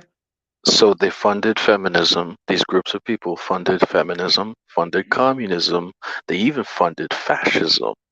They play both sides, and these people are not white. They're not white. In fact, they hate white people quite a bit. So, well, who are these people? Because I want to make sure what people are we talking about that hate white people? Have you ever heard the term from Voltaire? His quote: "To find out who rules over you, find out who you can't criticize." You can't criticize. That's right. Yeah. You can criticize white men every day without punitive measures. Do white men rule over you? No, they do not. You are not facing punishment for being even racist against white men. You're not. So does that mean they rule over you by that modicum? Well, when you talk about that quote would be properly applied when it comes to the black community, because Lord knows we cannot. So who in the black community can you not criticize? Like, say, just in the black community. Black women, but black women do not hold any levels of power in this nation. Cannot criticize the God Queen. outside of the black community and the power that that family courts and all that is giving black women, very female biased. They're very female biased, regardless being they're white or black. Yes, the courts is extremely female biased and all of that. But when you talk about the difference between black and white in the black community, that is an artificial power. In the white community, it's an artificial power, but it's an artificial power that is kind of looked over by white men because, again, you guys control the power. You guys are holding all the levels of power. Well, one, we're talking. You're saying you guys are in no position to change anything. We are in no. We had a black man to take this family court all the way to the Supreme Court, and they fucking kicked him back. White men ain't done that. Well, you don't have to because you control everything anyway, so you don't have to. Look.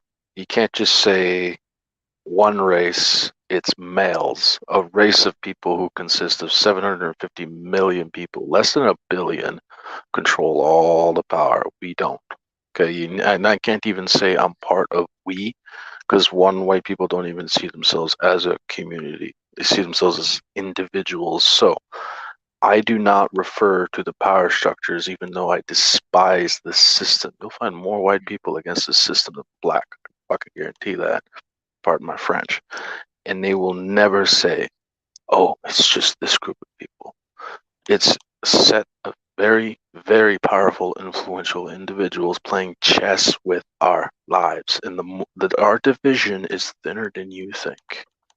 Okay, between working class whites, working class blacks, the division is thin. It's a fucking illusion. We are facing the same issues, mass abortion rates, mass divorce rates, more in the black community, yes, but that's rising in the white community extensively. It is now starting to rise in the Latin community. The reason it's rising slower in the Latin community is due to their religious Catholicism fervor. Then why hasn't, because again, then why hasn't the white community, the white male population in terms of the ones... So who has been supporting the men's rights movements the most? Who is the demographic of people in MGTOW, the majority? Who is the demographic of people who are speaking up the most against feminism? It's white. I'm not disputing that. But I'm asking, why haven't you guys, mitigated this train here? They're trying. A lot of people are trying. The reason it's hard to mitigate this is, as Good Mother has said, these people have infiltrated to many colleges, universities, all the way through law schools, Yeah, and you're then right about influence that. the family courts, and then so on and so on up the fucking court ranks. So then it becomes extremely difficult to dislodge a parasite like a freaking Aliens movie facehugger, bro. It's that You get no difficult. argument from me on that. You get no argument from me on it. But again, you guys, and I say you guys in general, because black folks, we sure don't have any power to stop this train. We are I in I no, we don't disagree. have, no, we, well, to the extent that we have power, to the extent that we have power in terms of black men, the power that we have is to not give them our sperm, which is what I advocate for. Stop giving them our attention and stop giving them our goddamn sperm. So Because unless and until you put us back in stud forms, I'm going to continue to advocate for the better of black men to leave these women alone. Now right. that So pretty much that we don't have presidents. so here's Okay. my point of where black males could get more power. And yes, it's gonna sound silly and weird, but it'll work. Here. So you have pro-life white men and you have pro-life black men. But then you have other issues in society, like also both sides are anti-feminist. We're talking about these specific people in both camps, okay? They're divided by a sense of left and right politics that divides them by race, and they never see eye to eye. When, like I said, the division is thinner than it looks. More things in common. You get my point. If because white men are not enough to stand up against this shit. If all men stood up together, black, white, Latino, doesn't matter. Like, fuck race. This is a gender thing. If all men, because we're all being shafted, this is a fact. And yeah, sure, you could say we're being shafted in a different way in our community, No, I agree or with this that. community. I agree with that. And the thing is, a lot of white men are censored en masse. I'm sure you've noticed this in our very left-wing predominant culture. And just blaming white people doesn't really, like, I can tell you're trying to throw the dart on the target. Like, I think, you're missing it a little bit. I think you're misunderstanding what I'm saying here, because I don't think that how can I put this?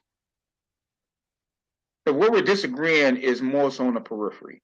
But and the reason why I say that is because I don't think that you are looking at the realities of the two demographics. You have one. You're right. We're both devastated by this animal. Okay, but it's only one It's only one demographic that actually is in the position to do something about it. I mean, in any type of significant way. Sure, Well, black men. here's my point. This is where black men actually shine. This is the point I wanted to get to. A lot of white men are censored because they know if enough white men stood up, they couldn't be ignored. But the thing is, they're still being censored, blocked, But see, banned, you whatever say the fuck. you say that as But if your women got you ball and chained, of and course, while you're holding all the levels of power. See, you have to it's see not that simple. From a black man's perspective, we are seeing you hold all the levels of power while you're saying that. And for us, that doesn't, at least for me, that doesn't compute. I'm sorry, it just doesn't compute for me. When you are holding, you're not going to make me believe that even to this present day, you are the most powerful demographic on the face of the planet, including here in the United States. You're not going to make me sit there and believe that you don't have the power to say, you know what, no, to your women. You're not going to tell. You're not going to tell me that. Again, from my perspective as a black, I see it differently. I understand. In terms of what to do about it, I see it differently because I'm in a different perspective. Again, I as a black man, as black men, we have never at no time in the existence of black Americans from the time we were slaves, we have never controlled our women to any level that you have ever. We have our women. Hold on. We have our women They have no reason to be feminists. Zero. None. I can't even tell you what would happen to us if we told our women, look, I need you to do that. I need you to, cut your hair or wear be natural or don't wear those. I can't even tell you what the type of reaction that we would get. We're at a point we don't necessarily accept it. We don't like it, but we just leave it alone because we don't want the argument. You went through that's decades the and same centuries thing. controlling your home, and for whatever reason, you gave that up and allowed this animal to just disease the whole planet, and now you turn around and say you have no power while you're holding all the powers of the world. That doesn't compute. Well, Here's my point. Okay, like I understand what you're saying. So one thing I want to explain. So you know how you said black men just leave it alone because of the reaction. So yes, white men could have said no and stood up a long time ago, but that generation is like my great grandparents' generation, the forgotten generation, the one who gave birth to the boomers. Okay, they saw the beginning of this movement in the 70s, so we need to think in the historical timeline.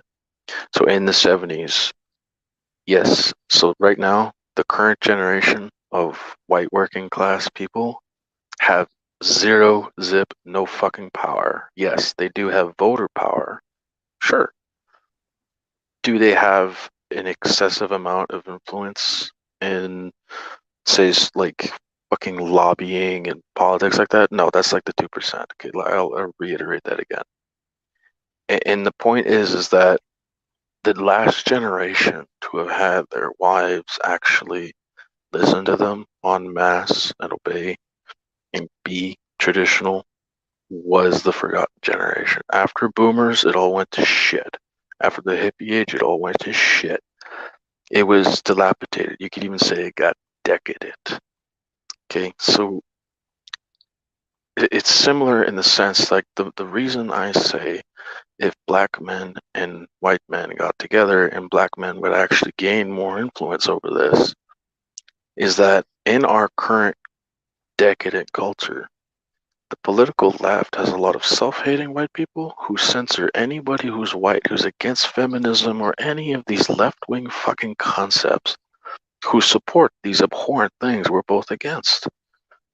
That's the issue. We're both against that. We need to realize the enemy of my enemy is my friend. And if one friend is censored and shut the fuck up and bullied,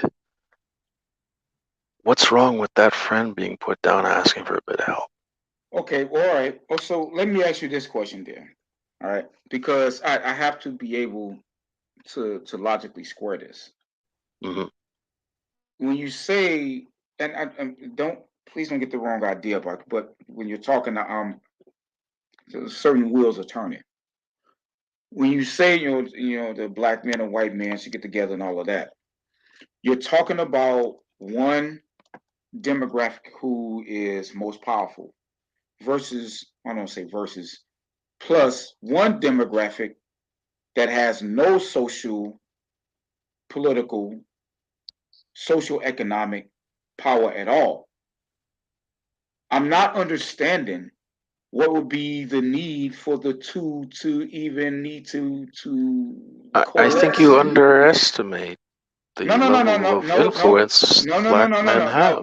No. Listen to me. I know that there is a level of influence that black men have. It's not censored. No. I didn't say that either. I know that there's a level of influence that black men have. There is a level of control that we can have upon our women. There are certain things, and much to my chagrin, that we have not exercised. At least not enough of us. Too many of us are impregnating the type of women that you see on that goddamn screen. Yeah, there's a lot of white men doing the same mistake. Right, that's influence right there that we as black men, that's something that we can do. And if enough of us, maybe not all, but at least a critical mass of us say, no, we're not even participating in this. But that's separate from white men, because you don't need us to do that to curtail your own women. See, this is what I'm talking. This is where I'm at. Both sides, I think, should curtail their own women, but curtail their own women in their own ways. Because we don't have the type of power that you have to exert over your own women that we don't have that type of power. We have a different power that we have. It's, in essence, neither one of us has exercised our power that we would have. You have given up your power. We have had to deal with a woman that we never even had real control over, and we have to figure out some way to control her, or at least curtail her so the community can be saved. Otherwise, we're just going to be dead in the water. I mean, Most of us are already there. Right, already there. You see what I'm I'm one saying here? for not even trying to save either camp, bro. I'm gonna save the ones that want to be saved. But see, when you say that, man, I don't say this as a combatant. All right, I'm saying this I understand. out of pure logic. When you say that, that sounds ridiculous because again, you're sitting in the seats of all the power. It would be different. Ragnarok doesn't claim white people. He I understand it. He separates himself. He separates himself from white Okay, people. fine. He may separate himself from white. So I'm look, just I fucking with him. one second, But if I may. So I see your point. So you kind of given the answer to the solution if you looked at the playing field of strategy from a slight different angle. Not my angle, but if we look at an angle we both see. So yeah, you handle your women, we handle our women. But it's not just that. Your women and my women as per se, like in generals, black women, white women, those two camps are not two different camps. They're one camp. No, and they are together with their own voting power and influence power.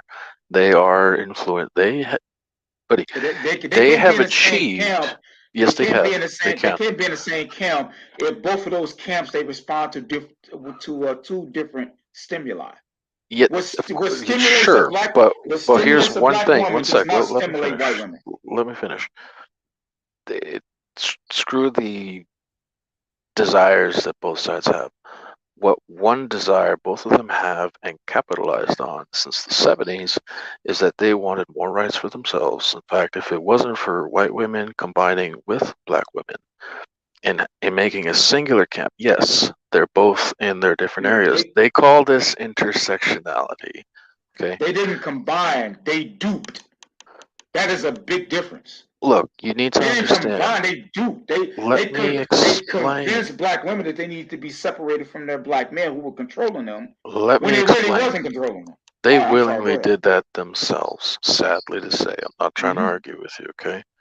Both sides did this. And then those two sides, those two camps of females, decided, you know what, if we combine into a united feminist front, they would get a lot done. And they did. These abortion rates, the gynocentricity of our culture, the female bias, courts bias for black female or white female, regardless of what kind of female, they had put race aside for that singular issue of more female influence, and it worked. My point is, the only way we can balance or even dislodge that is if men stop thinking in race on certain issues. Yes, we're going to have to deal with things in our own camps, but both camps can work together on some goals. This is not out of the fucking left field because they did it. And this is why men's rights movements are working so well. In fact, black men, white men combining ever since men's rights movements and MGTOW, whatever the fuck you want to call it. Did you know for the first time in history, I think in 2019, there's more women getting on their knees and proposing to men than men proposing the other way around. So women already know. Men are walking away in both camps. And men are passively taking back the power away from them and seeking traditional, more feminine women. In fact, they're forcing them through the dating pool, as in kind of like gearing it to be like, nah, fuck you.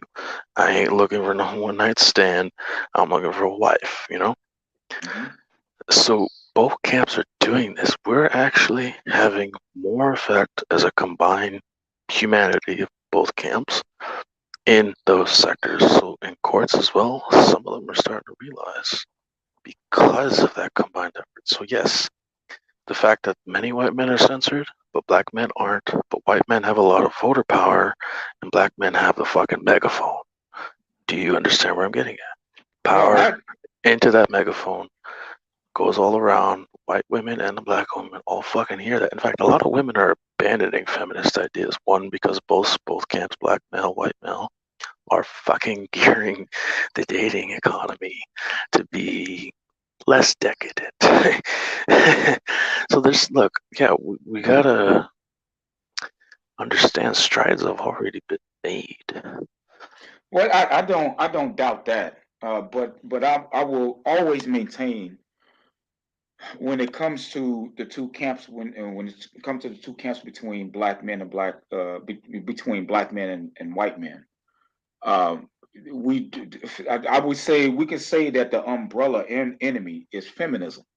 However, up under that umbrella, each camp, the black male, the black male camp and the white male camp, we have two. The fights are pretty different. Okay, black That's men, true. black men, we have a lot of catching up to do. Okay, white men, you guys got a lot of making up to do. That's a different theme there, man. No, I'm And you know, serious. I'm and you serious. know what? That's a good place to end it, because I mean, Yeah. and we had 3.5. This was only supposed to be like a 2-hour stream. God damn it! My bad, And T.P.O.T. yeah, so that's a good place to end it. Final thoughts, man. Parting shots, man, before we get out of here, because I'm about to wrap this shit up. My final thoughts would be, for men like yourself, perfect blackness, and others, sure, you may see as white men need to make up for things. One, we were just born. Okay? Like most white men are like not even above 30. Okay, like we're learning. Our ancestors did that. Not the point. Point is, we can help each other. I believe that. And the only thing I disagreed with you today is saying it's like you can blame a specific group of individuals, sure, but like it's the wording, right? Blaming an entire race of people won't help, because one, like we talked about, both camps, black female, white female, would love nothing more than to see a fucking gladiator game of black men and white men against each other. Because they know if we actually team the fuck up, we're storming the Coliseum, bro, together.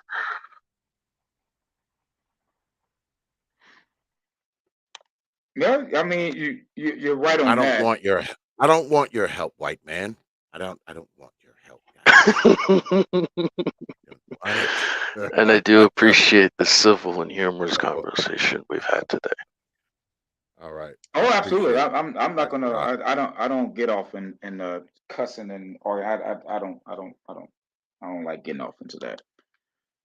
But I guess my parting shots would be that at least in this in the in this conversation here, I think both camps before we can either, because first of all, I believe what James Brown said. It's a man's world. Okay, it's a man's world, and right now, the two main men's houses are out of order, and they have to get back in order. Now, how those houses get back in order are two different ways to do it. Like I said, black men, we have a lot of catching up to do because our women have been out of pocket for the last 50, 60 years. They have been on TV. They have created whole careers. People have written books. They do yearly symposiums of just how fucked up the black man is and how they fucking up the black community. White men's, your house is in order, is out of order in a completely different manner. Because while it's out of order, agree. Right, agree. it's out of order in a completely different manner, and black men cannot go to their house and get that in order. That's something that white men are going to have to get in order. That's why I say you guys have a lot of making up to do, because you've allowed your women to get out of pocket this way to the point to where it's almost feminism is damn near is operating on inertia, damn near on momentum. So it may take a few of you guys to get in front of the momentum and die in order to take this shit back. Proverbially, yeah. Proverbially, yes. Proverbially, yes. Because you've allowed it to build up so much momentum that look. So from my perspective, you mean so the black women got some fucked up ideas from the white women who backstabbed the white man. Okay, Because I get it. because the white woman convinced the black woman, because they just want to use her numbers. That's all. They wanted to use the numbers. Even though within their own circles, they didn't want black women to have anything to do with it. Even up to this day. But see, black women have been given certain shekels, some silver coins of power, whatnot. And then the problem is, so to finish it off is like, yes, we'd have to sort our own houses, and you're right, we can't go into each other's houses and sort it out.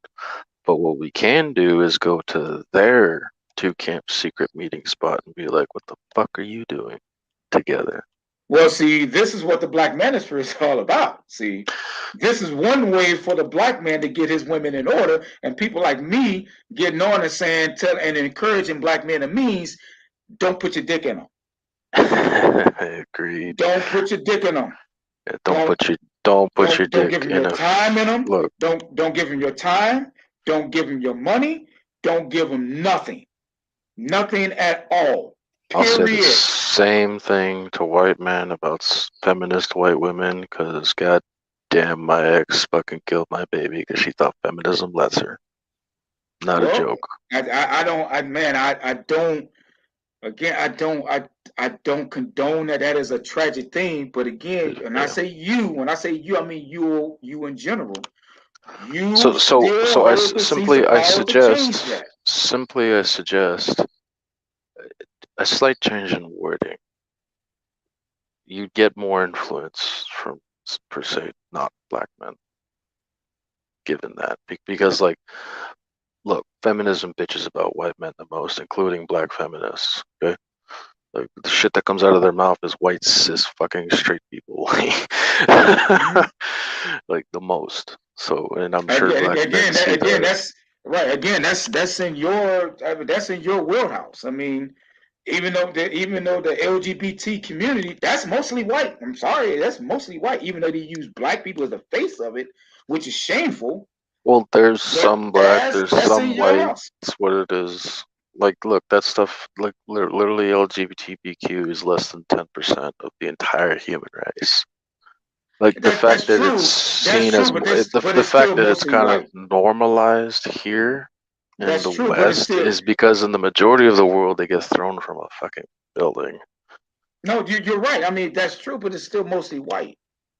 Like, I'm in corporate America. I see it all the time.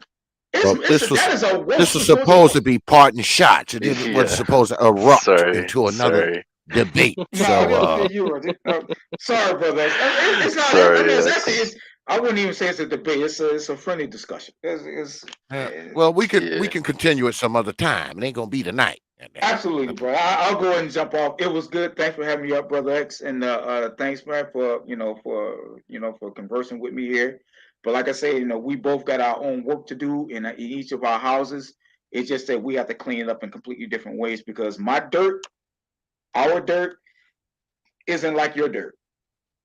So I'll just put it that way. We have to clean our houses in different ways before we come out into the middle of the street and start strategizing about coalescence. So you got to get that done.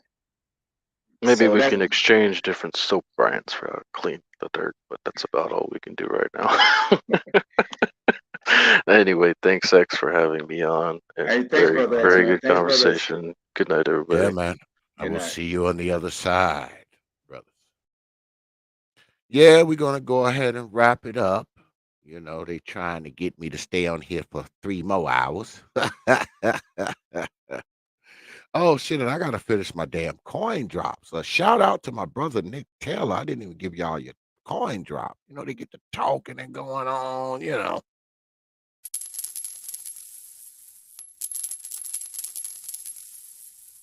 I appreciate you dropping your hard-earned coins on this platform. And shout out to brother Son is Hot Raw again with another 5 pounds. He said, T.P.O.T, can you let up Ragnarok? Because apparently he's got something to say, possibly about me timing him out for addressing me in a disrespectful manner. Appreciate that, brother Son. It's Hot Raw. You get this.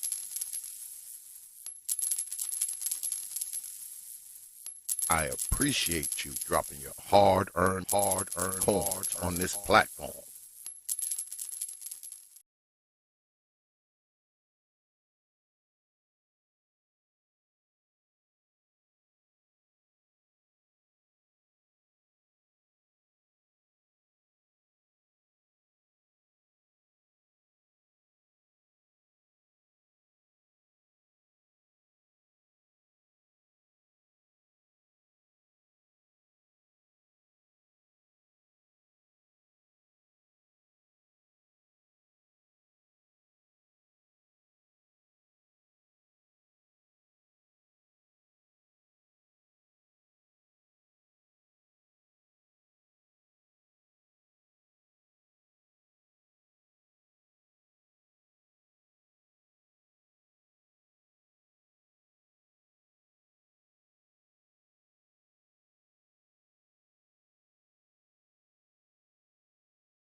Can y'all hear me? Can y'all hear me? Put a 1 in the chat if y'all can hear me.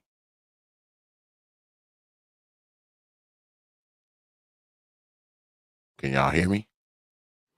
Can you hear me, Negroes? I don't know what the fuck is going on, man. This shit just keeps happening with the StreamYard shit, man. I may have to switch to Restream, man, because this shit's been happening way too fucking much, man.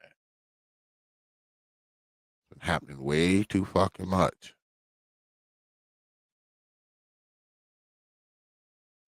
I hope y'all can hear me. Y'all ain't saying nothing. Can y'all hear me?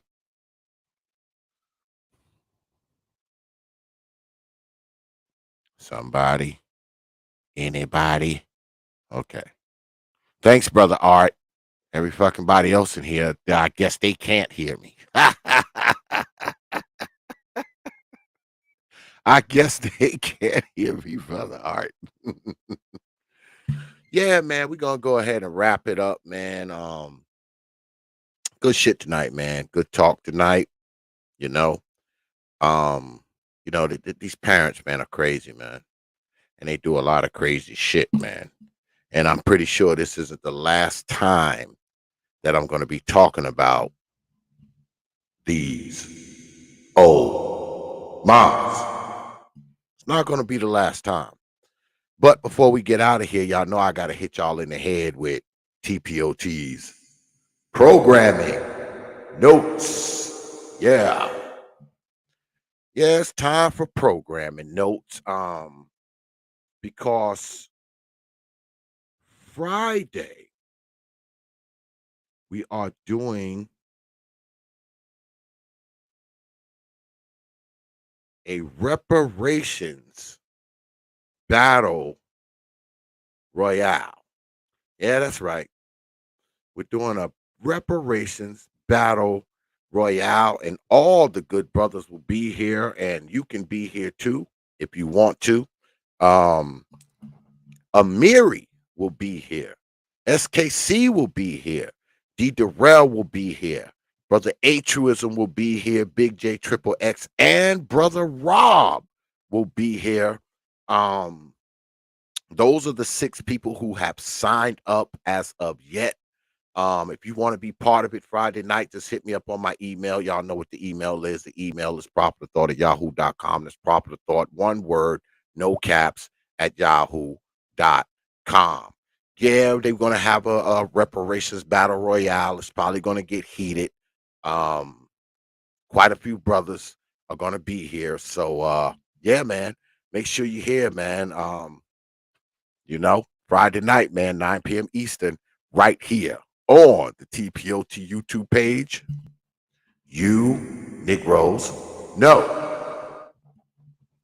But once again, man, good stuff tonight, man. And like I said, man, this stuff here, man, we start talking about these mammies, man, which I have talked about with y'all many, many times over the course of the years, man. Many, many times. Uh-oh. My brother, I appreciate that $5 super chat. Brother Perfect Black, he says, thanks, bro X, for having me up. Hope I didn't kick the table over. Nah, man, you're always welcome up here, brother. You already know what it is. You drop coins on this platform, you get this.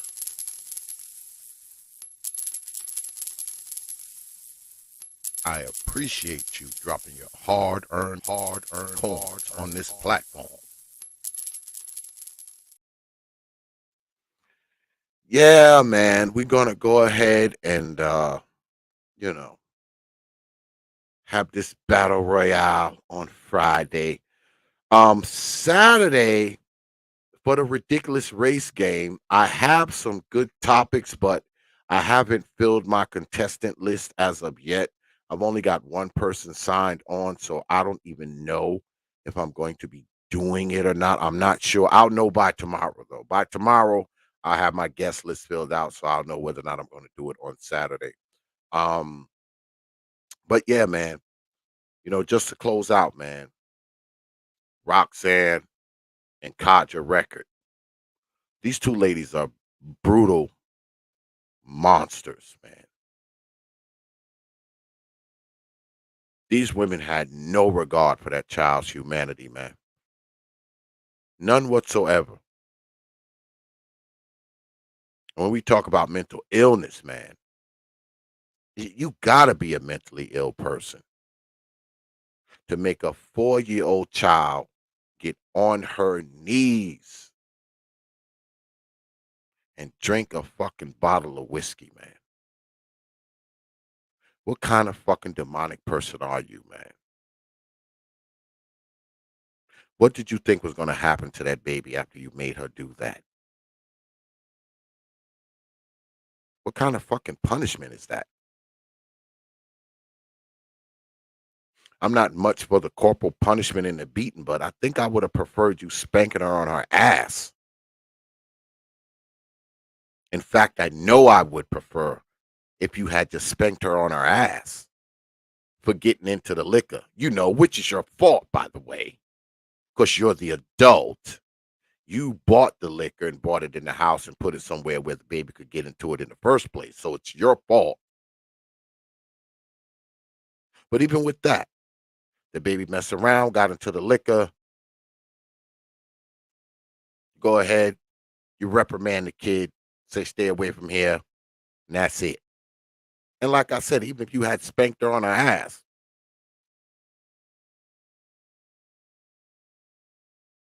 but to make her drink a whole bottle of whiskey to the point where this baby died,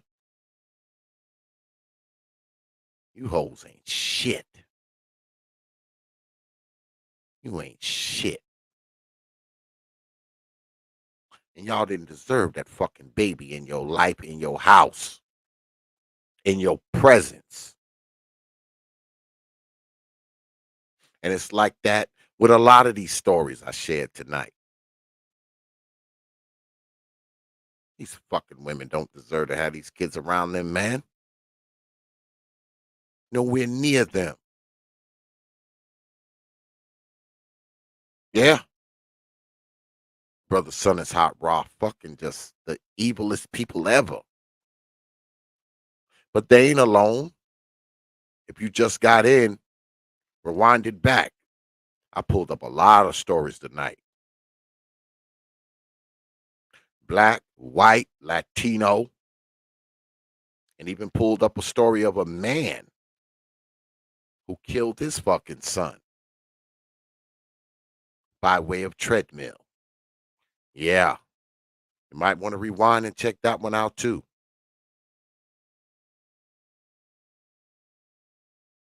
But I say again, man, these fucking people, man, they don't deserve these children around them. They don't deserve these children in their fucking presence. They don't deserve these children in their lives and their houses. And the messed up thing, man, a lot of times it doesn't get figured out until the baby is dead. Unfortunately. We don't find out how evil these people are, how abusive these people are, and how bad these children get treated until one of these babies is dead. Because I'll say again, man, for a third time tonight, you cannot tell me that they just woke up one day and did this to these kids. These kids have always been abused, man. You don't just wake up one day and decide to pour liquor down the baby's throat. This baby been abused. You don't just wake up one day and your kids are starving so fucking bad that they eating their own feces. These kids been abused. You don't wake up one day and just throw your fucking kid in the trunk. You don't wake up one day and just throw your kid on a treadmill and have him running and running and running and running and falling and hurting himself until he dies. It's an ongoing pattern. It just comes to a head. And like I said, we don't find out how evil and horrible these people are until these kids are dead. When it's too late. And it's crazy. Because I told y'all before, you know, you always hear and see on the media these Karens, you know, standing around with their phone. Y'all know it. These white Karens, always on the phone, calling the police on somebody, right? There, on the phone, calling the police. Where are these Karens at when these kids are getting liquor poured down their throat? Where are these Karens at when kids are being stuffed in the trunk, thrown on a treadmill? Where were the Karens when these kids were just wandering around the pool, dirty, barefooted, covered with lice, eating their own feces. Where are the Karens then? Where are they? I keep telling y'all I'm going to round up a bunch of these Karens one day. Give them all a phone. And just dump them in the hood. And have them listening. For abused children. Where are all those Karens then? Where are the black Karens, the Latino Karens? Where are all these fucking Karens when these kids are getting hurt?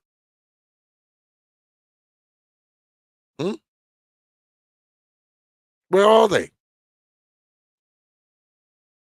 These goddamn women get on the phone and call the police on stupid shit and call the police on kids selling water and selling ice cream and playing basketball in the street and shit like that. Calling the police because they see a black man inside the parking garage. And I mean, where the fuck are all these Karens when these kids are left alone in a fucking house eating their feces? When these kids are being forced to drink bottles of liquor, getting stuffed into trunks, left by garbage cans.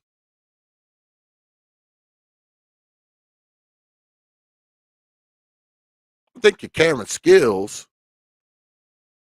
will be a lot better served actually doing your Karen shit when something's really wrong, as opposed to getting on the phone and just conjuring up shit, trying to create a crime. Then when the police come, be trying to add shit to the story and, oh, he threatened me. He threatened to kill me. Get there, the kid's like 9 with fucking a box of waters that he's selling. Oh, he threatened to stab me in my eye with a bottle of water.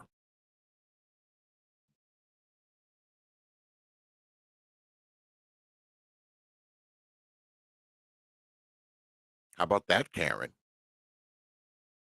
Maybe, just maybe, if you find yourself somewhere where there's a real crisis and you get on your fucking phone and make a phone call and call the police and the authorities, guess what might happen?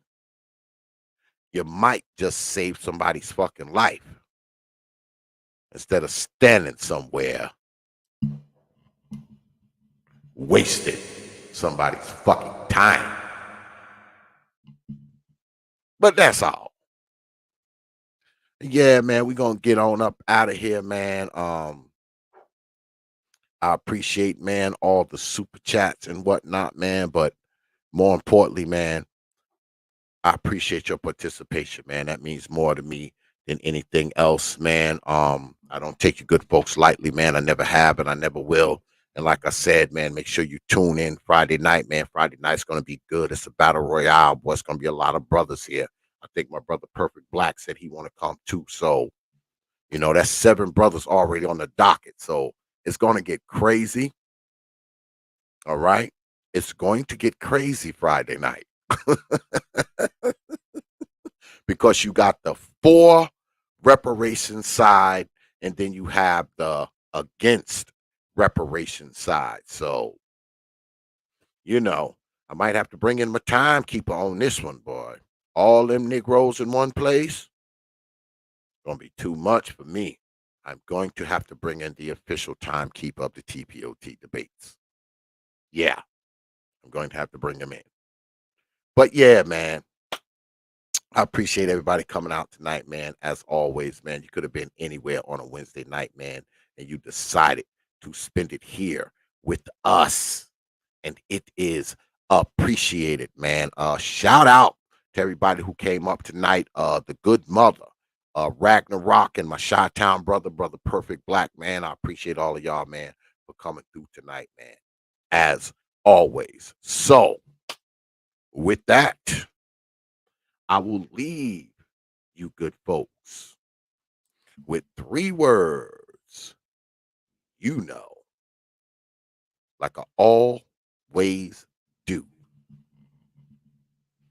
Open your mind. Peace, folks. Open your mind. Dark Exodus. Dark Exodus.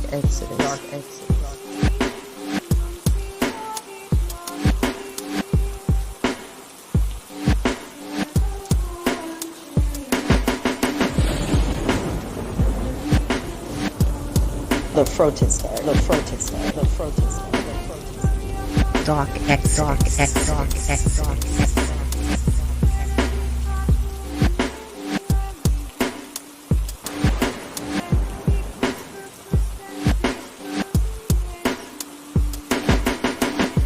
Open your mind.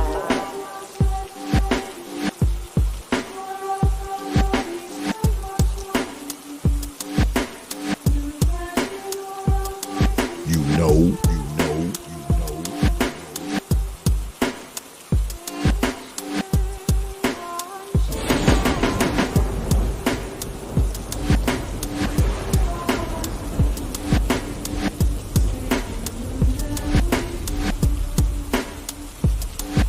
Yeah, X.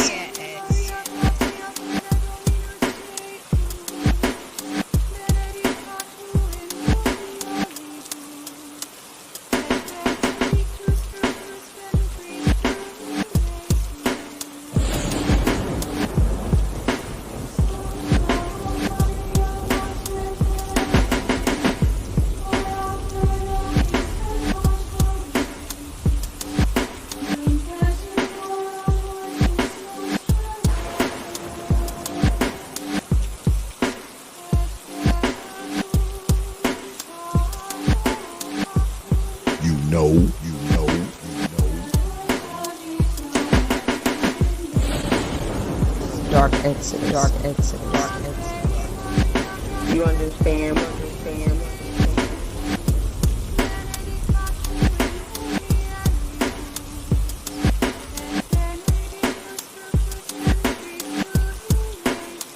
Yeah, X.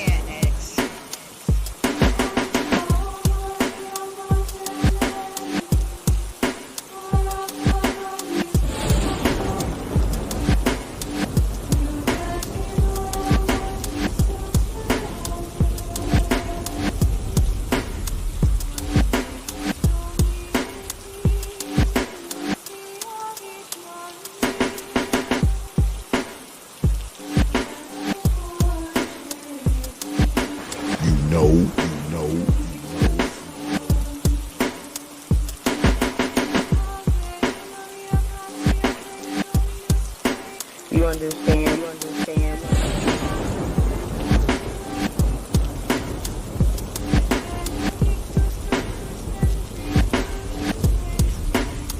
Open your mind.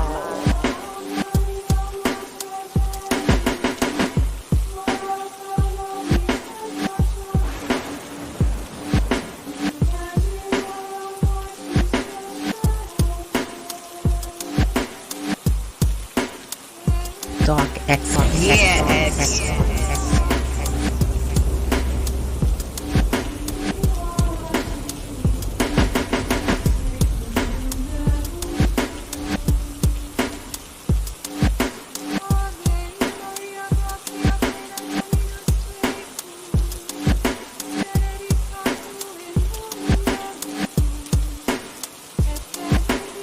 You know.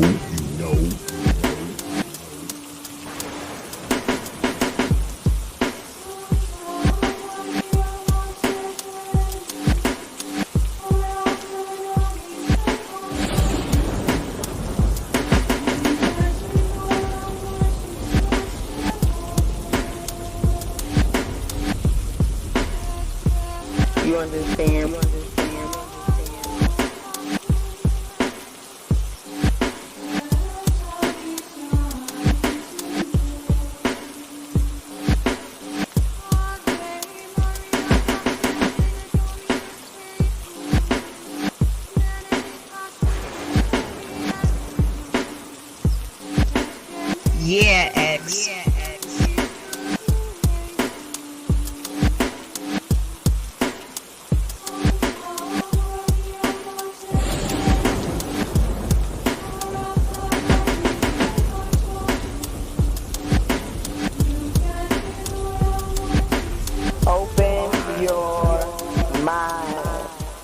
Dark